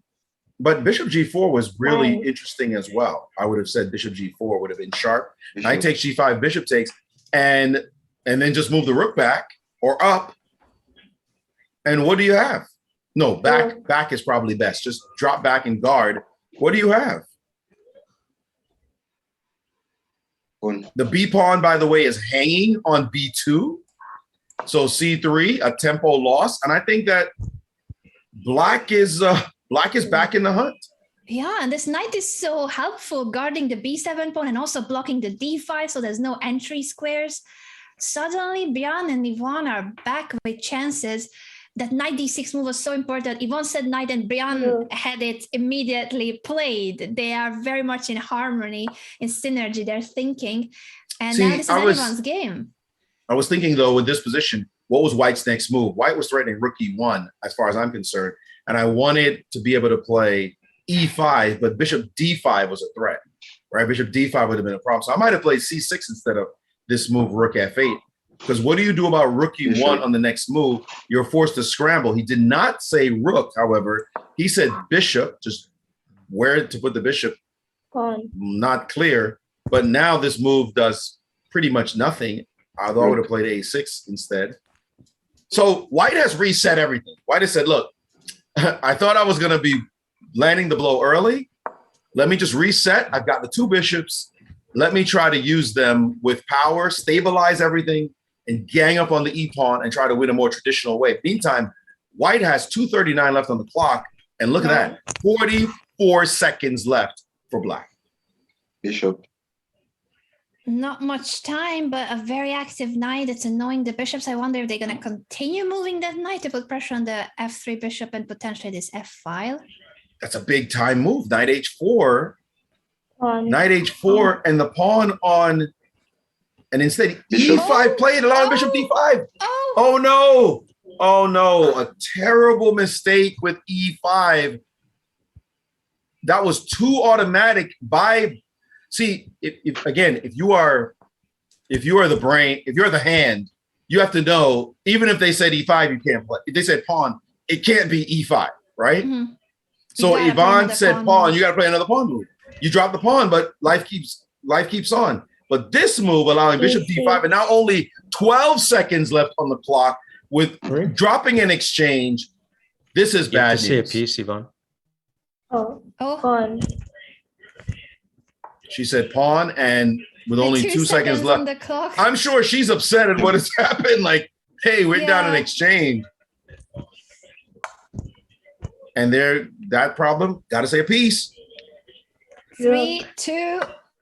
And said rook, and that was allowed. So White has an extra exchange. Black has a pawn for that exchange, and time has run out. And White has won the game. A devastating elimination for Thunderful Group. Can we go to the other game? To Arvin and Robert. Yeah. Arvin and Robert have moved on. The other game is still underway. You're right. This is Agent with the white piece against Skyfora. Unfortunately for Thunderful Group, Brian and Yvonne, they did a great job as a team, but time was an issue. They already lost the game in the Swiss on time in the winning position. And now it was the decisive one again, the time pressure. But I think while we are discussing this game, so this is the other semifinal game, and the winner of this game will be the opponent of Chess to Change. So the winner from this semifinal will be facing Robert's team. Arvin and Robert. And guess what? That Leaf and Mercy has already played that team. They drew. These are the two top teams. If they win, they will have been the two teams that had the best results in the first 5 games, and they will go at it once again to decide finally the match that decides it all. So they've been basically on a straight line course to the finals. It's incredible, showing their strength, and it looks like Black is running out of time here. Down an exchange for a pawn. We saw that same material imbalance in the last game. So it's not nearly over yet. There's still a lot of way to go, but a huge advantage for White, up an exchange, and so much time lead on the clock. Yeah, and I think while we are discussing this game, we might have a very special guest joining us in a second. We already had some amazing guests, but as Pontus said, his surname is very, very similar to a certain world champion's surname. Indeed, and Black is doing some, I don't know what, I'm not really sure what White is doing, but White has played rook h3. I think knight f4 is a monster threat coming, and you have to be really careful in this position as Black. And we are joined by the big man himself, World Champion Magnus Carlsen, joining us. Magnus, I hope you can hear us. We're in the middle of commentary, and it looks like a blunder now. Oh, missing the opportunity there. Magnus, what do you feel about this position you've been watching? It's pretty crazy. I think as white, I would feel pretty good about my attacking chances. And in time trouble, maybe black had a crazy combination there with queen takes e5 and then knight f4, which actually doesn't work. But never mind. But this is I haven't been following so far, but it's a really exciting position to just jump into. That's for sure. Absolutely insane. Welcome to the show, Magnus. By the way, thank you for jumping in. After having won Norway chess for the 5th time, we know you're a busy man. You've just arrived home, and I believe you also had a football match to attend. So congratulations to Norway for beating Sweden, important one. Yes, very important. Thank you. Magnus, we really want to talk to you, about why you're here and all that, but there's a gigantic threat on the board of queen takes e5. And let's follow what's white supposed to do? I mean, white played rook takes h7. This is not it. And they missed it. And he missed it. And now there's mate. Oh, queen f7 is mate in 1. Oh no. Queen. Will white find it? And white found it. A turn. Was that a mouse slip at the end, or? Oh no! I tried to play quickly. I was waiting for him to. Oh goodness me! They're asking if it was a mouse slip because it's almost the right square for the queen. No, but I think you can take the knight, no? On e5. Oh. Yeah, that's why. That's a simple. Yeah. That's why I was. It's dawning on them. Now they have realized went from winning to checkmate in 1. Black's winning, yeah. Yeah, black is winning. Ooh. Yeah. Oh, unlucky. So did it actually turn out in the end that the team we thought was the favorite to win did win, despite the absolute craziness of this game? Yes, that's correct, Maurice. In both matches, the favorites managed to win, sometimes against all odds, because this game was crazy. This game was sick. Magnus, so you came on and all hell broke loose and the game ended instantly. We know I will not take any credit or blame. Tell us why it is that you feel like this is an important event. No, I think it's important for the chess world also to try and be a big part of different communities, to try and do something to make a change. And I know that Pontus has been doing this for a while, and both in Sweden and also a project in Norway. And I'm happy to finally be able to join in, even if for just a little bit. We really appreciate you taking the time to join after having had such a busy schedule. And I wanted to ask you about obviously the charity itself, but also the hand and brain format. How do you see that all of these talented African kids are teaming up for hand and brain with business executives? You yourself have quite some experience in hand and brain. How challenging it is to play hand and brain? Yeah, it's really challenging, but I think it's always kind of easier if you're the stronger player. Then, because if you feel like your partner is stronger than you, then you can sometimes be a bit apprehensive and be afraid of like not following their train of thought or whatever. But I think when you are the strongest player, then the only important thing you need to do is just make your partner feel safe and feel good about themselves. You've been a part of these team events. I remember calling a tandem match between you and Gary Kasparov opposing each other. And you had the weaker player on your team, while Gary had like a monster IM, and you had like a 1600. You managed to win anyway. What's the secret there to keeping your partner feeling like they can find moves that you're putting in front of them to have to find. No, I think the answer probably is that I'm just that much better than Gary at this point. No, I think seriously, it's just trying to understand people. I think everybody, when they play chess at all levels, they have ideas, they have the things that they want to try and achieve, and you just gotta try and try and level with your partner and think in the same way. You are now a spectator for a little while. We would be remiss if we didn't mention that you just had a magnificent result and here we have Brian joining us from the Brian game joining that us we were from the witnessing earlier. Thank you so much for joining, Brian.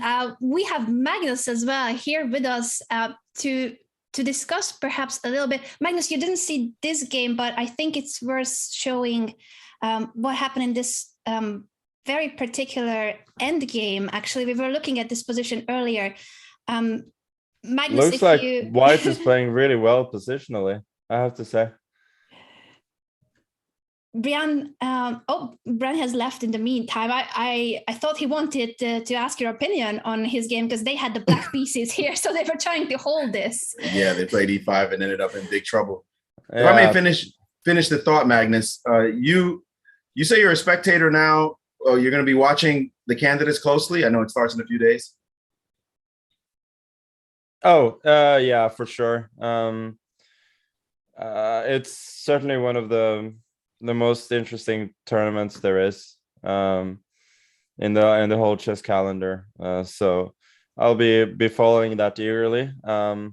Not least to see what kind of ideas the other guys are gonna have.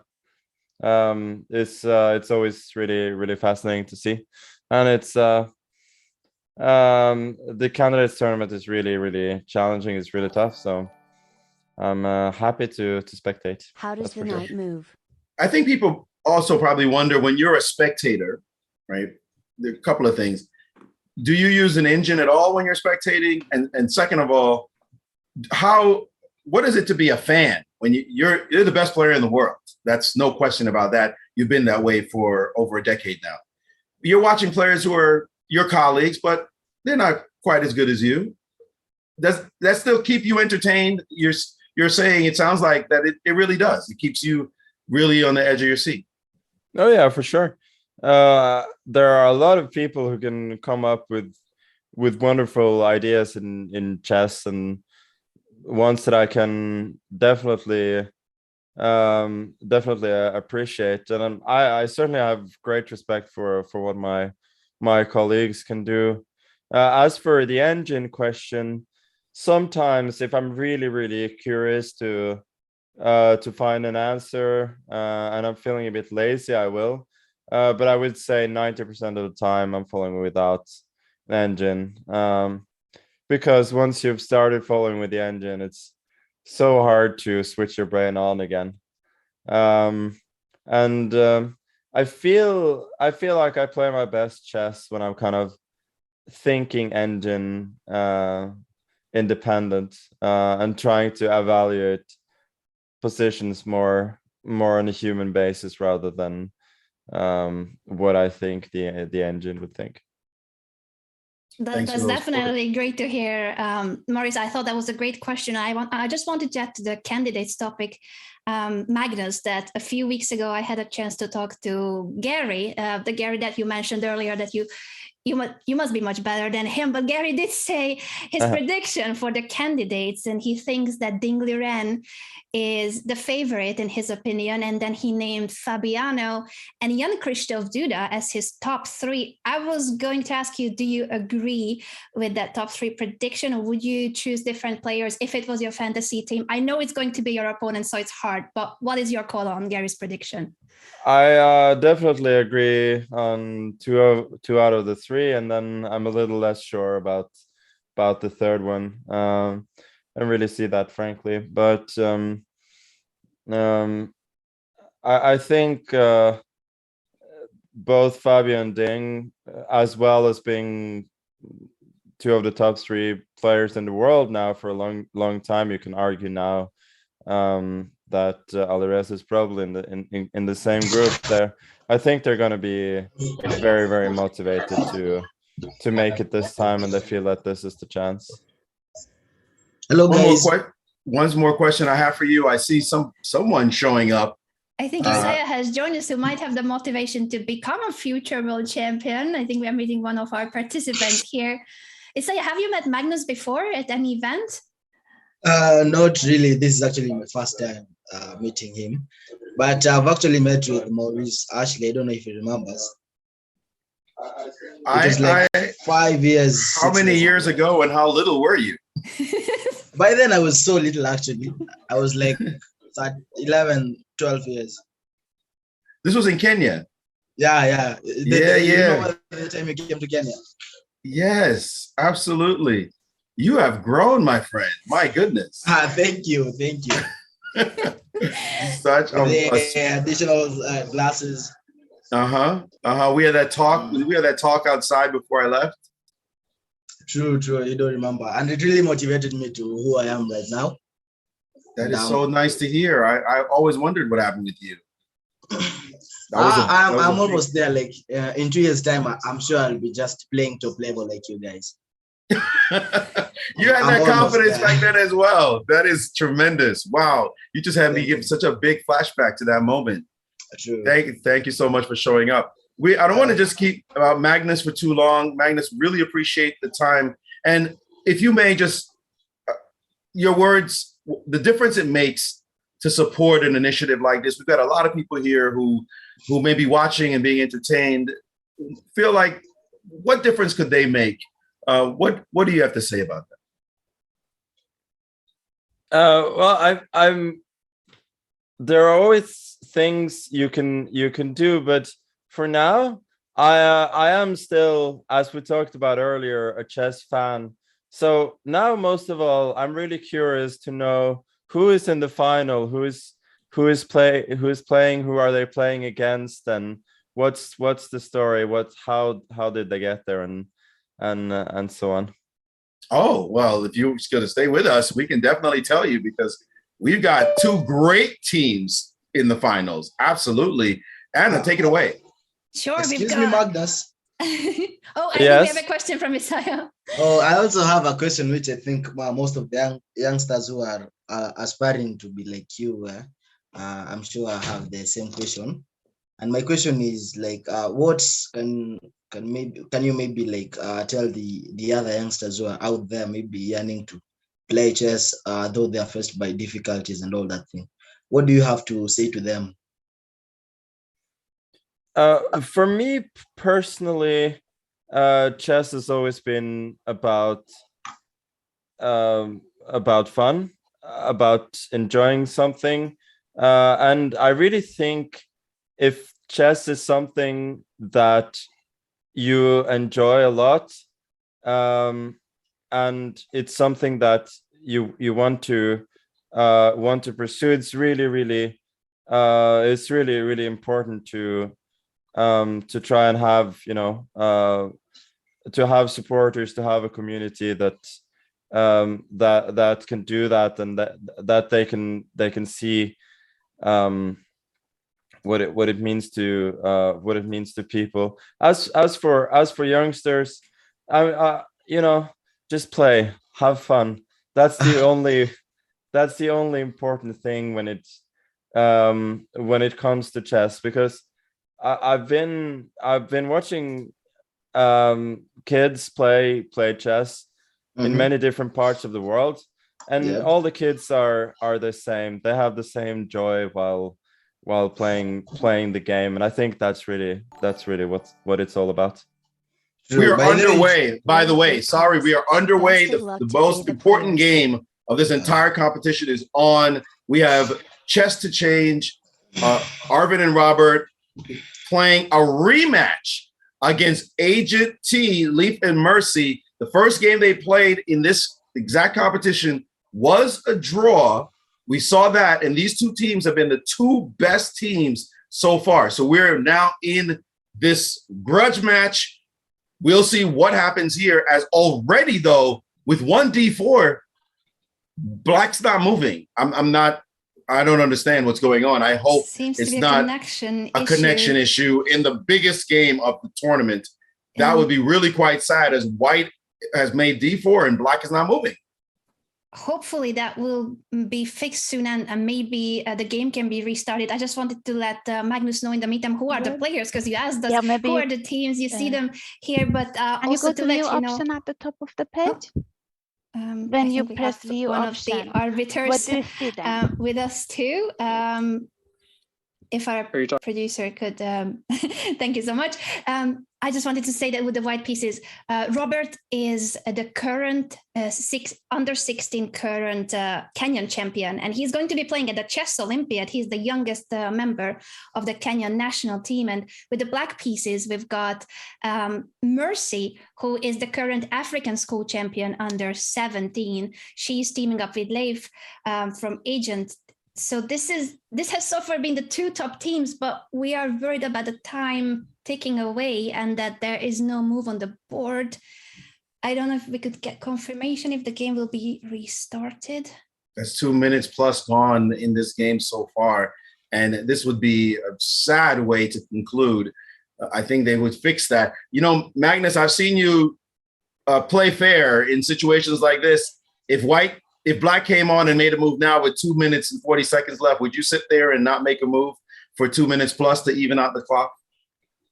Yeah, or I'd offer a draw to try and restart the game. Maybe I think in an event like this, it should be decided all over the board.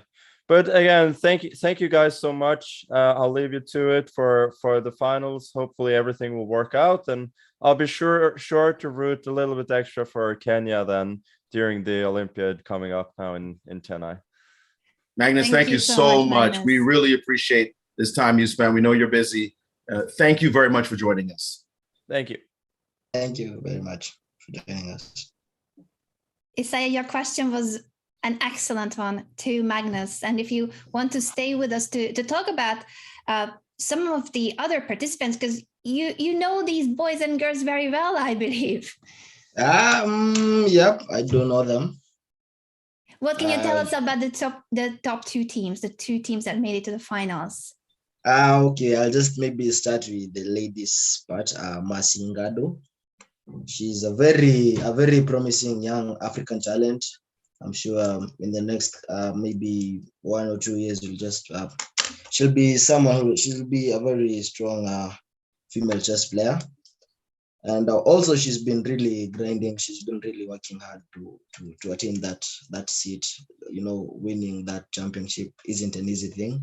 And also to Robert, I first of all congratulate him for qualifying for the Kenya national team to participate in the Olympiad, which isn't an easy task. He really puts a lot of effort and time to be where he is right now, and I really respect him. And I'm sure with such players, we as Kenyans, we have a very bright future in terms of chess. And by the help of people like Pontus Carlsen and you, we are going to soar to greater heights.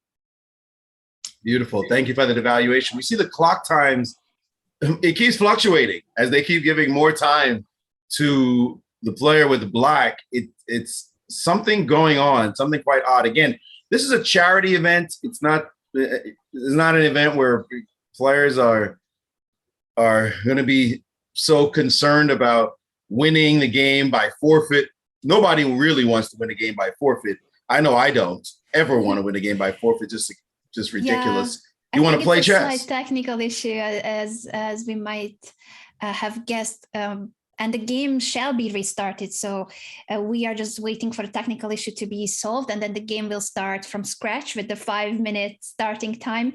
But that gives us more time, Maurice and Isaiah, to talk about the charity side of the event. And I see that we are only $115 away from hitting $2,000 for all these amazing talented children.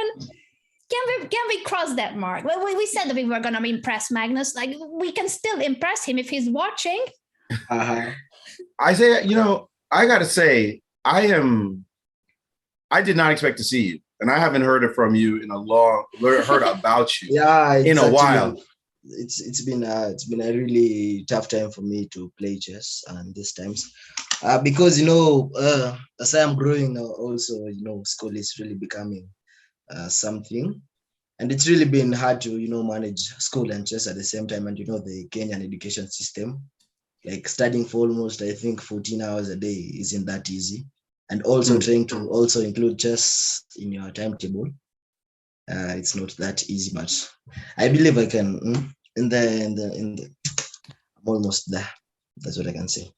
Amazing. You just gave me like a boost of adrenaline and memory, deja vu almost. Seeing you now, that time just dilated and also shrunk back to that moment that we stood talking, walking around, and talking together. And you never know what impact you have on a young person as an adult. You're young, so you haven't quite gotten to kids. OG, we call it OG status, where you start to give the impact on the young person and see what you might have done, what you might have said that impacted them. No, you're not almost there. You got a while. But it's cool to see you now. I knew you were special when I was talking to you back then and spending time with you, and now to see you. I've met a lot of kids. I mean a lot of people, and you stood out. I remember back then, and now to see you grown 5 years later, not that little kid anymore. You got a nice shirt on and got your glasses and sounding all adult and together. It just warms my heart. This for me is the moment of the event right now. Thank you very much. I do appreciate it. Sorry, I didn't mean to cut either of you, but it's also the moment of the event because, as you said it, Maurice magically moves appeared on the board. Nice. We have a game. All right. Well, we're off D4, D5, and it could have been. Nice. Maybe it wasn't a disconnect on the part of the players with black. It could have been an arbiter issue just as easily. You don't know what the technical issue was. But here, I'm not thrilled by how black has started this game, allowing the central control. There's some trickiness in this line if you play like knight b4 and play for some tricks, but normally they just drop the knight back, and it's white who has the pawn center and the initiative. As this game transpires, you expect to see knight to c3 get played pretty quickly, and it's basically white with some edge, not a gigantic edge, but black has to be very careful right now. Bishop? Yes, this is not an easy line to play with white having such a good central control. So you will need to find a way to attack that center as black. Bishop has been set, I believe, by Mercy. It's a bishop g4 is played now. Not a fun move at all. Different ways to play. F3 is probably the straightforward way to say, get out of here and keep all the edges. Now the center is even bigger. And the bishop drops back, and that's again the pawn on b7 is weak because his bishop left. You can play bishop e3, which has been played, maintaining the center. E6 will have to be played to try to get into the game. And I heard queen, I believe, and I think queen b3. That move was what I meant by b7 being a problem, gaining a tempo, bringing the queen into the game, and forcing black to make some kind of concession. And this bishop is really missing from the queen side now. You almost wish it wasn't developed and it was still sitting on c8. Exactly. Pawn. What are your thoughts about this, Isaiah? You think that Robert's going to take care of business? Definitely is going to do it, because I'm seeing that black is already in some trouble in the opening, and Robert has really good dominance in this game. He's really doing well. Tell us about Robert. You said that Robert did this thing extraordinary, making it. Was it big news when you found out that he had made it to the Olympic? He's going to represent the country. What was your response to that?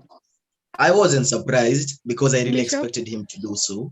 The hard work he really puts, mostly in this Corona period, because I do remember back in 2019, I think I did play him in the nationals, and I beat him actually. But then now after the COVID-19 period, when I played him, it was like a really big change. He was really strong, really tough, and all he just told me was that he put time and effort in his best, and I believe that's the way forward.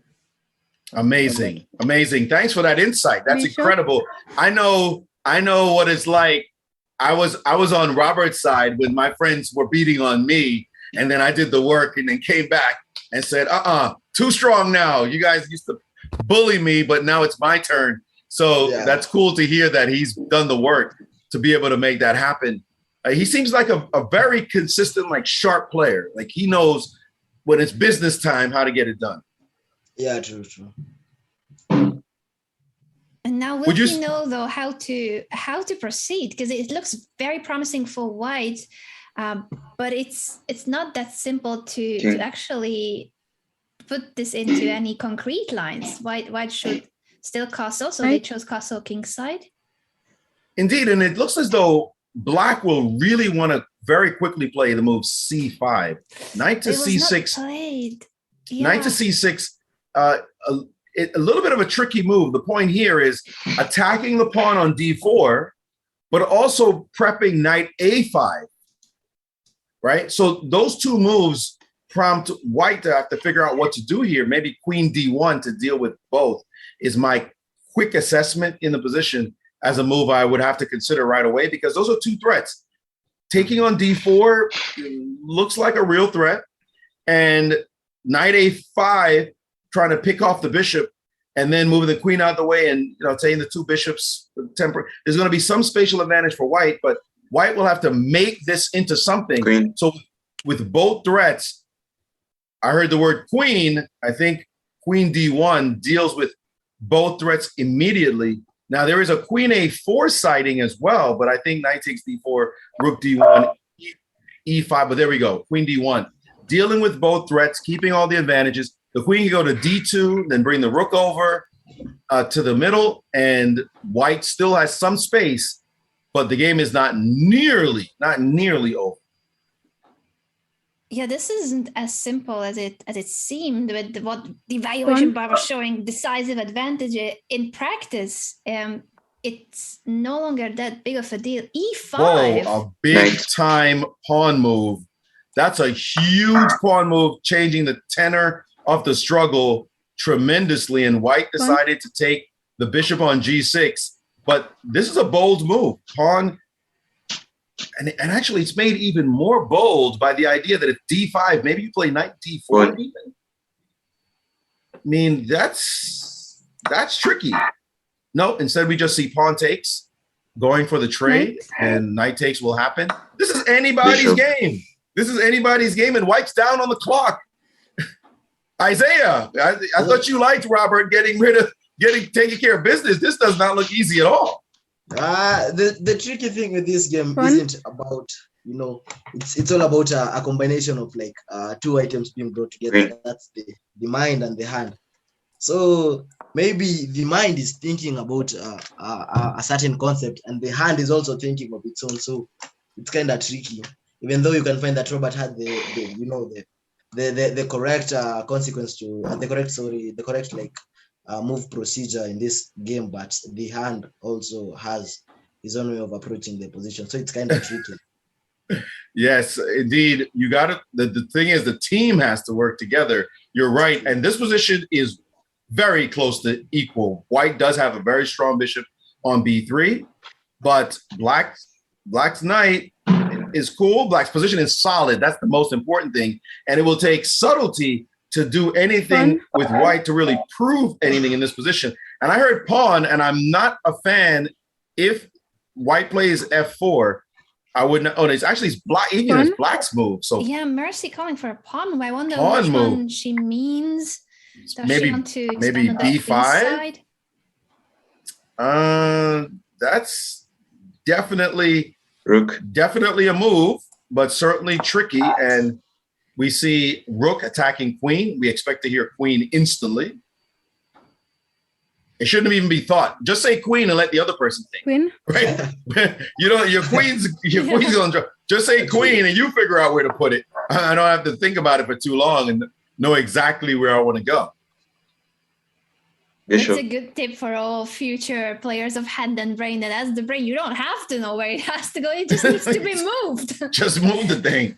Just get it out the way. And F4 is the move that white wants to play, but F4 is met by knight G4, and the bishop's under attack. The diagonals are a problem. So instead he played bishop F4, not that one I don't know. There's a knight H5 possibility.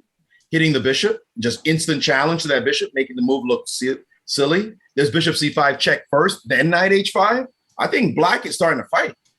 Grandmaster Maurice, actually, do you think that white having, the active bishop in this game might be a game changer for white? No, I don't. I don't. I really don't. I really think that black has real chances here. But I don't like that last move. I think unpinning was unnecessary. That last move, now your knight is actually under attack. Now it actually looks like it pretty much has to move. And I think that this last move was the queen check unpinning was a mistake. I think that was not a wise idea. And now that just drops a piece. Oh no, at least a pawn.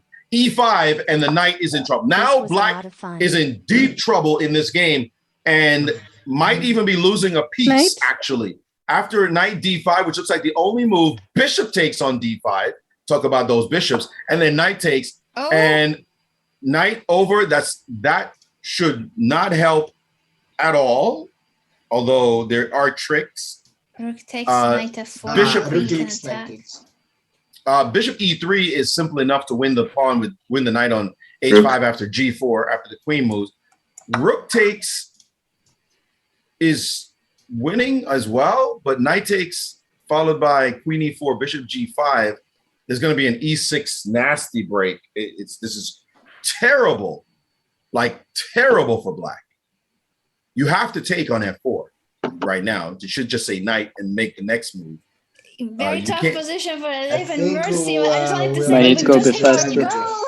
Why they are playing this very complex situation. I don't know if we're gonna raise it still, or are we keeping our 2K? But thank you so much to everyone who has donated. That is insane. $2,000.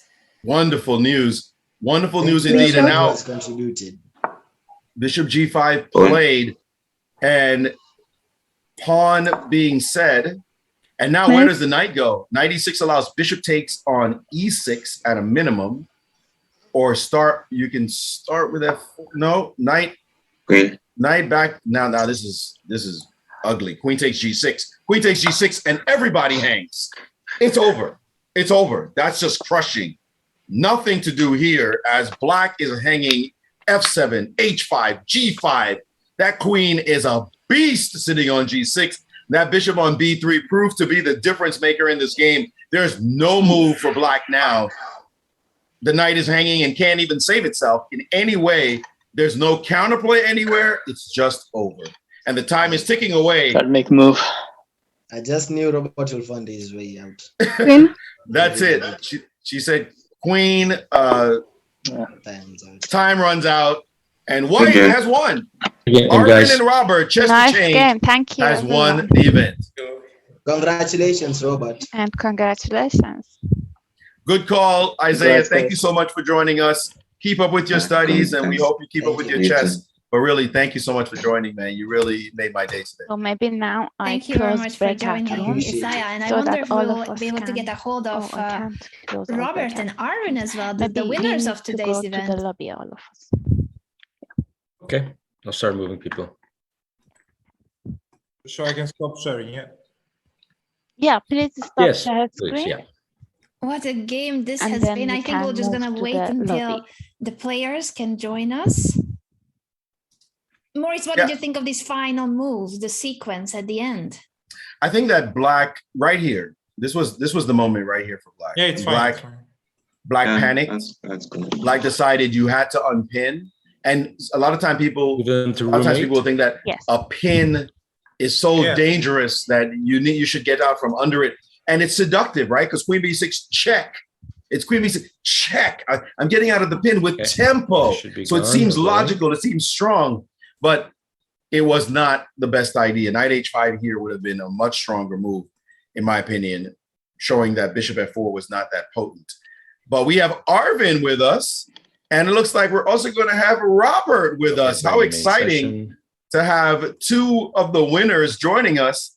And Robert, we got a little, it looks a little hazy where Robert is. Would you like me to move you? Yeah, sorry, it's my camera. It has an issue.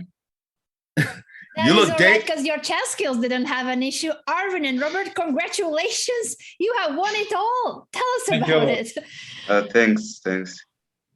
Robert, how did you feel playing in this event? You are the under 17 champion of Kenya. You need me to move you anywhere? Yeah. Oh, you're a co-host. You can move yourself. Okay. What did you feel coming into this event? You felt you had good chances to win? Yeah, and Arvin is a really good partner. He almost knows what I'm thinking. Yeah. Very cool. Arvin, you had a strong player that you were responsible to follow his moves. What did you feel was the pressure doing that? I mean, of course, always it's a pleasure when someone says a piece and maybe you have not the same idea, then of course it's a bit pressure. You have to find out what is the most logical of that piece. Did you have any of such moments in this final game? If you would like to take us through this game and some of the critical moments, Arvin and Robert. When I said bishop, when I have to went to bishop f4, then I thought that we are maybe worst. After bishop, yeah, probably knight h5 is very strong here. Yeah, knight h5. Yeah. Maurice was saying just that during the analysis that black has knight h5 or check and then knight h5.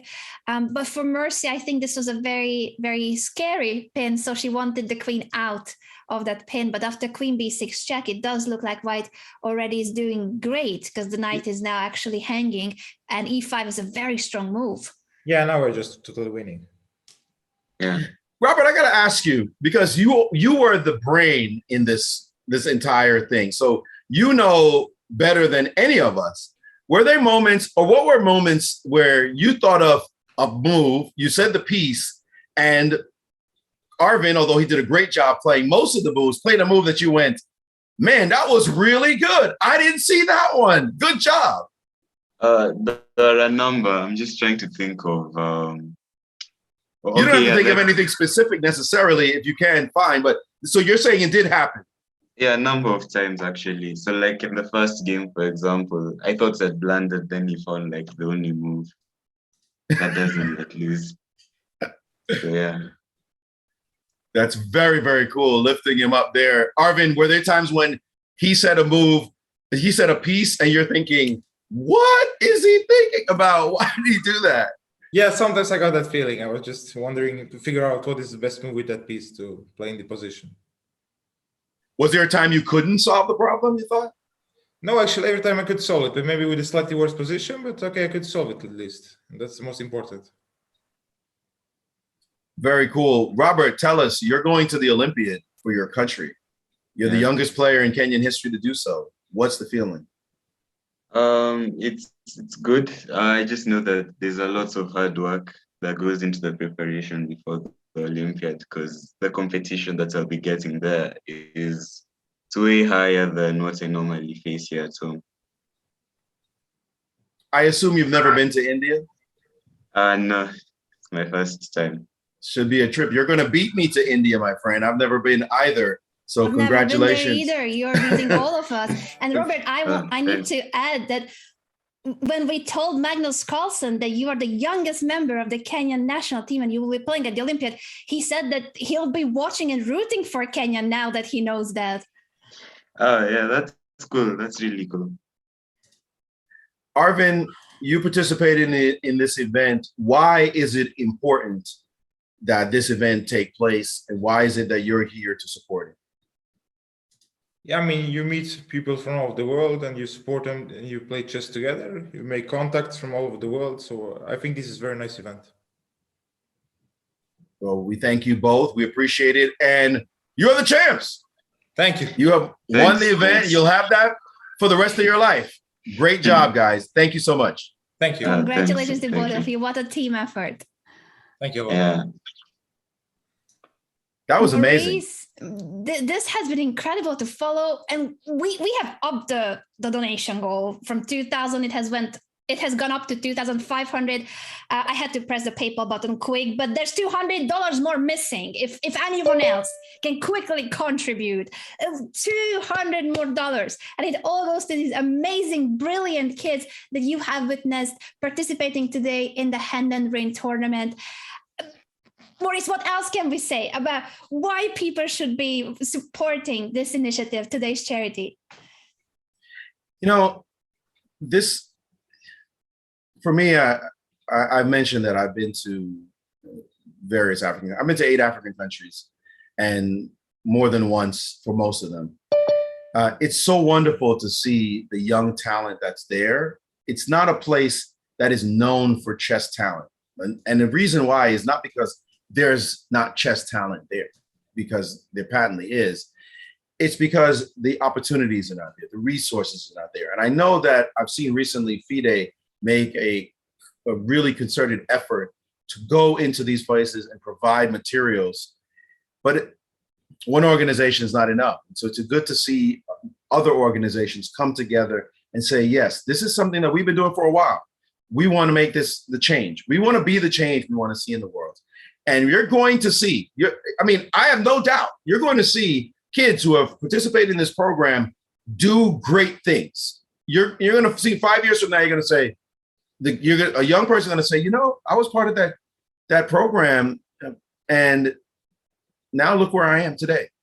You've seen it happen with Fiona Mutesi, and now she's giving back. She's not just taking. She didn't just say, yes, I made my success with the Queen of Katwe story. I made my success.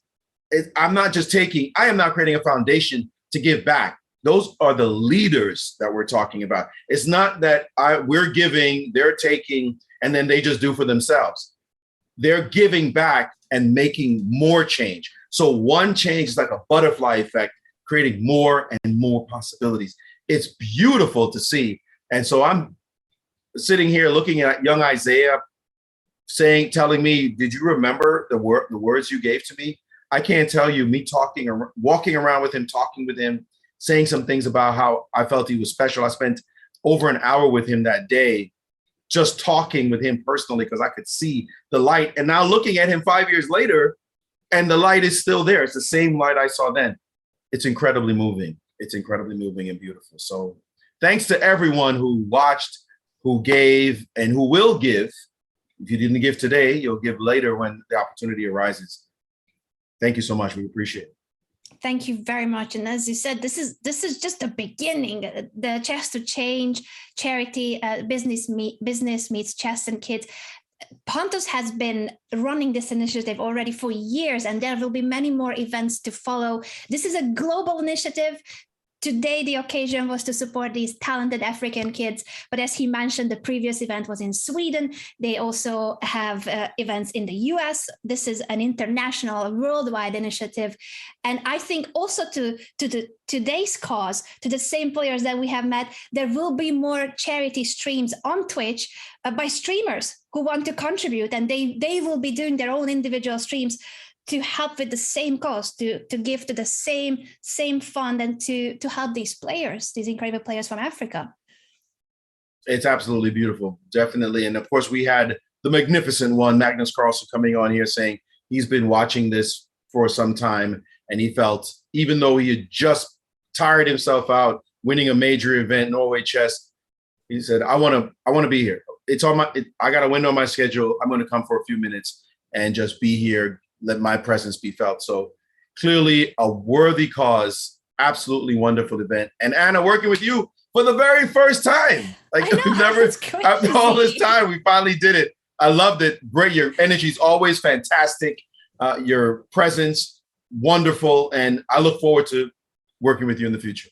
Likewise, Maurice, I could not believe we haven't worked together officially. We have been to so many of the same events, and I think I might see you in Madrid at the candidates, by the way. Good. I know that we have said our final words and all, but then I realized there's one thing I've wanted to ask you since the tech setup, because you told me about the place you have joined us from. Before we let our viewers go, can you tell us why is it special where you're right now, and what does that place mean to you? Yes, I could have been anywhere taking this call. Obviously, it's just a Zoom call. Internet connection will be fine. But I decided to come to one of the most important people in my life. His name is Willie Johnson. We call him Pop. He's been a mentor for me since I was 16 years old. He's a chess player. He's 74 years old now, but he's been a part of my life for 4 decades, 4 decades. And this is his office. There's so much stuff in this place. It's like a museum. Absolutely. But he was a part of my life coming up as a chess player. He would either give me a little extra money to buy books. He would give me advice. Over the years, he's been much more than just a chess mentor. It's been hardly a chess mentor because he'll say, Maurice, you got stronger than me within a couple of years. He's an expert level player, rated 2000.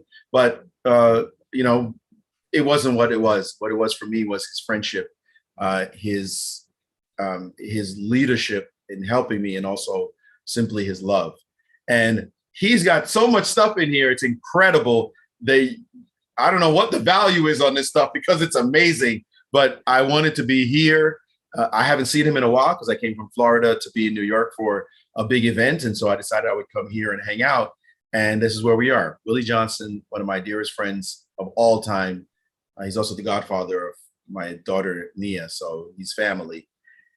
So yeah, that's where I am. And so it's great. It feels great to do an event like this one here in his home. That's a heartwarming story, and it's so fitting to today's theme and the initiative where the kids were teaming up with business executives that will become their mentors, their sponsors, and the viewers. You guys, all of you who have contributed with the gifteds of the subscriptions, the cheers, the donations, all of you are mentors too, and it's so important. It's so helpful for a child to have someone that can help, sometimes with wise words, sometimes with teaching and education, sometimes financially. There's so many different ways in which we can help these amazingly talented kids. So all of you who have helped today, you are mentors too, and you are making a big difference in the life of all of these kids. Thank you. Thank you all so much. We appreciate it.